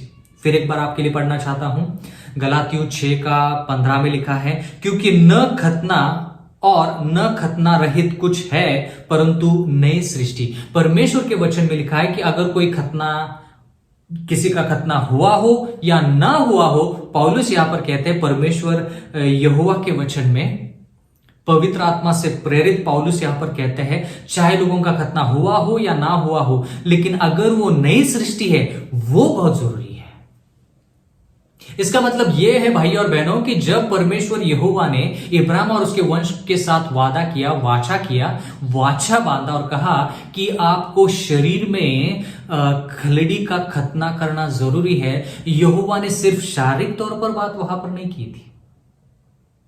वहां पर परमेश्वर ने कहा कि आपको ये मेरी पहचान जो मैंने दी है उसके तौर पर आपको मेरे वचनों के अनुसार, मेरे व्यवस्था के अनुसार चलना होगा। लेकिन भाइयों और बहनों, अभी हमने पढ़ा, पौलुस ने यहां पर कहा है कि बहुत सारे लोग सिर्फ उस शारीरिक खतना के बारे में सोच रहे थे। जब उनको लगा कि उनकी शारीरिक खतना हो गई है, खलड़ी की खतना हुई है, तो उनको लगा कि वो मसीह के साथ है, वो नई सृष्टि है। लेकिन परमेश्वर का वचन कहता है कि वो व्यवस्था के खिलाफ जा रहे थे। इसलिए पौलुस यहां पर कह रहा है कि अगर खतना होने के बावजूद भी अगर लोग व्यवस्था के खिलाफ जा रहे हैं, आज्ञाओं का पालन नहीं कर रहे हैं, तो उस खतने का मतलब ही क्या है? इसलिए परमेश्वर यहोवा का वचन यहां पे लिखा है गलाती 6:15 में, क्योंकि न खतना और न खतना रहित कुछ है परंतु नई सृष्टि। तो अब यहोवा के वचन में, अब परमेश्वर का वचन हमें यह बताता है कि खतना किसी का शारीरिक तौर पर हुआ हो या ना हुआ हो, यह कोई मायने नहीं रखता आज के जमाने में, आज की दुनिया में, आज के लिए। लेकिन यहोवा का वचन कहता है कि नई सृष्टि बनना, ये वाचा परमेश्वर आज हमारे साथ बांधना चाहते हैं। भले आपका खतना ना हुआ हो, लेकिन फिर भी आप उस वाचा का हिस्सा आज आप और हम बन सकते भाई और बहनों। आगे बढ़ेंगे और ज्यादा जानकारी पाएंगे इसके बारे में कि नई सृष्टि का मतलब क्या है। अब पौलुस जो है वो क्यों कहता है कि खतना हो या खतना ना हो ये मायने नहीं रखता। आगे बढ़ेंगे, रोमियो उसका 2 अध्याय और 29वां वचन लिखा है, पर यहूदी वही है जो मन में है। इसका मतलब यह है कि जो पुराने नियम में यहोवा ने जो खतने के बारे में लिखा, शारीरिक तौर पर शरीर के उस हिस्से की जो खलड़ी का खतना जो है वो शारीरिक तौर पर है, लेकिन फिर भी वहां पर भी, जैसे हम यहां पर पढ़ रहे हैं, वहां पर भी भाई और बहनों शारीरिक तौर पर भले ही वो पहचान हो, लेकिन यहोवा चाहते थे कि उनके लोग, इब्राहिम और उसके वंश जो है वो परमेश्वर के साथ वफादार रहे। लेकिन लोगों को लगा कि ये सिर्फ शारीरिक तौर पर ही खतना जरूरी है, आत्मिक तौर पर मतलब मन जो है वो मन कैसे भी क्यों ना हो, परमेश्वर को कोई मायने नहीं रखता। लेकिन यहां पर पौलुस हमें बताता है कि यहूदी वही है जो मन में है, मतलब भले उसका खतना हुआ हो या ना हुआ हो, मन में वो कैसा है। यहां पे लिखा है, पर यहूदी वही है जो मन में है और खतना वही है जो हृदय का और आत्मा में है। हाँ, अब हमें पता चलता है कि खतने के बारे में अगर जब हम पढ़ रहे हैं, जो परमेश्वर के वचन में हम उत्पत्ति 17 से जो पढ़ रहे हैं, परमेश्वर का वचन कहता है कि परमेश्वर ने कभी भी चाहे वो इब्राहिम हो और उसके बाद जो वंश हो, कभी भी परमेश्वर ने ये नहीं कहा कि जो खतना है वो सिर्फ शारीरिक तौर पर होना चाहिए, लेकिन परमेश्वर ने ये कहा कि शारीरिक और आत्मिक तौर पर, दोनों तौर पर यह खतना होना चाहिए, जब हम पुराने नियम की बात करते तब। लेकिन अब परमेश्वर का वचन कहता है कि भले ही लोग शारीरिक तौर पर खतने के उस पहचान से जुड़े ना हो, मतलब भले ही शारीरिक तौर पर वो उनका खतना ना हुआ हो, परमेश्वर का वचन कहता है जो खतना आज परमेश्वर हमारे साथ बात कर रहे हैं वो है मन का खतना। यहां पर लिखा है हृदय का खतना, और वो भी आत्मा में। पुराने नियम में शारीरिक, नए नियम में हृदय का खतना या तो फिर आत्मा में खतना। अब ये क्या है? ये क्या है? हम हृदय को कैसे हृदय का खतना कैसे कर सकते हैं? यहां पे आगे लिखा है, फिर एक बार रोमियो 2:29 पढ़ना चाहूंगा। फिर यहूदी वही है जो मन में है, और खतना वही है जो हृदय का और आत्मा में है, न कि लेख का। ऐसे की प्रशंसा पर मनुष्य की ओर से नहीं परंतु परमेश्वर की ओर से होती है। जो लोग उनके मन का और हृदय का खतना हुआ है वो भी आत्मा में, परमेश्वर का वचन कहता है उनकी प्रशंसा भले ही इंसान की तरफ से ना हो, लेकिन परमेश्वर उनकी प्रशंसा करता है। कितना जरूरी है भाई और बहनों। जब परमेश्वर ने शारीरिक तौर पर कोई पहचान या चिन्ह दिया भाई और बहनों, वो इसलिए दिया था ताकि इब्राहिम और उसके जो वंश है वे लोग अगर शादी ब्याह करना चाहते हैं और वंश बढ़ाना चाहते हैं, वो लोग उस शरीर के हिस्से का जो खतना है उसे जानकर, उसे पहचान कर, उस पहचान को देखकर जान ले कि उनकी शादी जो है वो परमेश्वर के जो लोग हैं, जो परमेश्वर यहोवा पर विश्वास करते हैं, उन्हीं के साथ उनकी शादी हो। इसलिए उस शरीर का वो हिस्सा जो है, गुप्त शरीर जो है, वो शरीर का खतना उस वक्त करने के लिए परमेश्वर ने कहा। लेकिन आज हमें पता है भाई और बहनों कि भले हम शारीरिक तौर पर उस खतने की पहचान को खतने के पहचान के साथ जुड़े ना हो, लेकिन यहोवा का वचन कहता है कि आज हमारा मन और हृदय जो है उसका खतना बहुत बहुत जरूरी है, तभी जाकर हम यहूदी बन सकते हैं। आज शारीरिक तौर पर की बात यहोवा हमसे नहीं कर रहे, आत्मिक मन हृदय की बात कर रहे हैं। इब्रानियों की किताब उसका 8वां अध्याय 10वां वचन। अब ये हृदय का जो खतना है ये क्या है? शारीरिक खतने के बारे में हमने पढ़ा, अब हृदय का जो खतना है उसके बारे में क्या, वो हम पढ़ेंगे। इब्रानियों की किताब उसका 8वां अध्याय और 10वां वचन। फिर प्रभु कहता है कि जो वाचा मैं उन दिनों के बाद इस्राएल के घराने के साथ बांधूंगा। वाचा, वो भी किसके साथ? इस्राएल के घराने के साथ। और क्या बांधना चाहते हैं? वाचा बांधना चाहते हैं। पुराने नियम में भी वाचा बांधना चाहते हैं, नए नियम में भी वाचा बांधना चाहते हैं। लेकिन नए नियम में हम है तो ये वाचा क्या है वो हम पढ़ेंगे। फिर प्रभु कहता है कि जो वाचा मैं उन दिनों के बाद इस्राएल के घराने के साथ बांधूंगा वो यह है कि मैं अपनी व्यवस्था को उनके मन में डालूंगा और उसे उनके हृदय पर लिखूंगा, और मैं उनका परमेश्वर ठहरूंगा और वे मेरे लोग ठहरेंगे। भाई और बहनों, ये है हृदय का या तो फिर मन का खतना। परमेश्वर के वचन में लिखा है कि परमेश्वर आज भी हमारे साथ वाचा बांधना चाहते हैं, लेकिन वो वाचा शारीरिक तौर पर नहीं, उस शरीर का जो गुप्त अंग है, गुप्त हिस्सा है, उसका खतना नहीं। भाई और बहनों, यहोवा का वचन कहता है कि वो हमारे मन के ऊपर परमेश्वर यहोवा की जो आज्ञाएं हैं, परमेश्वर यहोवा का जो व्यवस्था है, वो व्यवस्था हमारे मन में डालना चाहते हैं। वो है मन का खतना। परमेश्वर की आज्ञाएं, परमेश्वर की जो व्यवस्था है वो हमारे मन में कौन डालना चाहता है? परमेश्वर डालना चाहते हैं, हम नहीं। हमें सिर्फ परमेश्वर को इजाजत देनी है और कहना है कि परमेश्वर, मैं तुम्हें इजाजत देता हूं कि तुम तुम्हारी व्यवस्था, तुम्हारा वचन, तुम्हारी आज्ञाओं को मेरे मन में डाल दो। वो है मन का खतना। जब हम परमेश्वर को इजाजत देते हैं कि वो व्यवस्था जो है वो हमारे मनों में आ जाए, मनों में डाले, हमारे हृदय के ऊपर लिखे, भाई और बहनों, उसे कहते हैं मन और हृदय का खतना, जो बहुत ही जरूरी है। और भाई और बहनों, आप जानते होंगे या तो फिर परमेश्वर के वचन में आपने पढ़ा भी होगा कि हम जब तक पाप से अलग न होने की इच्छा नहीं रखते, तब तक परमेश्वर का वो जो व्यवस्था है, परमेश्वर की जो व्यवस्था है, वो हमारे मन में नहीं आ सकती। हमें पाप से अलग होना होगा, परमेश्वर से पाप की कबूली करनी होगी, परमेश्वर से कहना होगा कि हमें पाप से छुटकारा दे दो, हमारा मन शुद्ध करो, हमारा हृदय शुद्ध करो, तभी जाकर वो आज्ञाएं जो है, जो व्यवस्था है, वो परमेश्वर हमारे मन में डाल सकते हैं। क्योंकि भाई और बहनों, पाप और पवित्र व्यवस्था, पाप और पवित्र आज्ञाएं एक साथ एक मन में नहीं रह सकते। इसलिए परमेश्वर पहले हमें पाप से छुटकारा देना चाहते हैं, जब हम पाप की कबूली करते हैं तब, और उसके बाद वो जो वाचा है वो हमारे साथ बांधना चाहते हैं, ताकि वो व्यवस्था वो हमारे मन में डाले।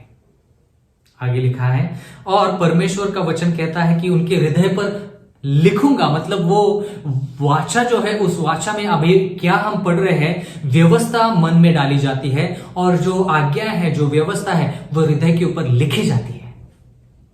और जब परमेश्वर यहोवा कुछ लिखते हैं भाई और बहनों, उसे कोई मिटा नहीं सकता। इसका मतलब ये है, ये वाचा जो है, आज्ञाओं का मन में डालना और व्यवस्था को हृदय के ऊपर लिखना, ये वाचा हमेशा के लिए है। मन की बात, आपकी मन में जो भी लिखा है, हृदय के ऊपर परमेश्वर ने जो भी लिखा है, वो कौन मिटा सकता है? और परमेश्वर का वचन कहता है कि तब हम उसके लोग होंगे और वो हमारा परमेश्वर और या तो फिर ईश्वर होगा। इब्रानियों की किताब उसका 10वां अध्याय 16वां वचन, आखिरी वचन, कि प्रभु कहता है कि जो वाचा मैं उन दिनों के बाद उनसे बांधूंगा, वो यह है कि मैं अपनी व्यवस्था को उनके हृदय पर लिखूंगा और मैं उनके विवेक में डालूंगा। भाई और बहनों, नए नियम में जो वाचा के बारे में परमेश्वर यहां पर हमें कह रहे हैं, जो वाचा परमेश्वर आज इस समय, इस वक्त, इस घड़ी हमारे साथ बांधना चाहते हैं, वो ये है भाई और बहनों, कि परमेश्वर उनकी आज्ञा, जो 10 आज्ञाएं हैं, जो उसके 10 व्यवस्था है, वो हमारे मन में डालना चाहते हैं, हमारे हृदय के ऊपर लिखना चाहते हैं, ताकि हम दोबारा पाप ना करें। जैसे शारीरिक तौर पर इब्राहिम और उनके वंश को बताया गया था कि खलड़ी का खतना जरूरी था, भाई और बहनों, उनको वो आज्ञा का पालन करना था, तभी वे परमेश्वर के लोग होंगे और परमेश्वर उनका होगा। बिल्कुल वैसे ही भाई और बहनों, आज हम ये देखते हैं कि ये शारीरिक तौर पर जो खतना है वो आज जरूरी नहीं है, लेकिन परमेश्वर का वचन कहता है मन और हृदय का खतना जो है वो बहुत जरूरी है। और यहोवा कहते हैं कि वो खुद वो जो व्यवस्था है वो हमारे मन में डालेंगे, आज्ञाओं को हमारे हृदय के ऊपर लिखेंगे, ताकि हम उसके लोग और वो हमारा परमेश्वर हमेशा के लिए बन जाएंगे। यहोवा का वचन कहता है कि वो जो व्यवस्था है वो हमारे विवेक में डालना चाहते हैं, हमारे जहन में, हमारे विचार में डालना चाहते हैं। इससे जरूरी भाई और बहनों इस दुनिया में क्या है? इसलिए मेरी विनती आप लोगों से ये है कि हम सब लोग आज मन का और हृदय का खतना करें, वो भी परमेश्वर के मदद के साथ। हम खुद से कुछ नहीं कर सकते, हम पापी हैं। इसलिए हमें परमेश्वर से जाकर, परमेश्वर के पास जाकर हमें ये कहना है कि परमेश्वर, मैंने ये पाप किए हैं, मुझे इस पाप से छुटकारा दो, मुझे इस पाप से शुद्ध करो, इस पाप को मिटा दो और मुझे शुद्ध मन और पवित्र हृदय दे दो, ताकि मैं आपके जैसा हो सकूं। और ये जो वाचा हम परमेश्वर के साथ बांधते हैं, तो परमेश्वर वो भी हमारे साथ वो वाचा बांधता है और क्या करता है, हमारे मन में उसके आज्ञाओं को डालता है, उसकी व्यवस्था को डालता है, हमारे हृदय के ऊपर लिखता है, हमारे विवेक में डालता है, ताकि हम उसके लोग और वो हमारा परमेश्वर बन जाए, ताकि हम पवित्र जिंदगी जीकर, यीशु मसीह की जिंदगी जीकर, यीशु मसीह के दूसरे आगमन के लिए तैयार हो सके। और जब हम ऐसा करेंगे तो यीशु मसीह जब दूसरी बार आएंगे तो वो कहेंगे, हे मेरे विश्वासु दास, तू मेरे साथ स्वर्ग में चल, और उस स्वर्ग में हम यीशु मसीह के साथ वाचा जो बांधी गई है उसके अनुसार हमेशा यीशु मसीह के साथ रहेंगे। परमेश्वर हम सभी को आशीष दे। आमीन।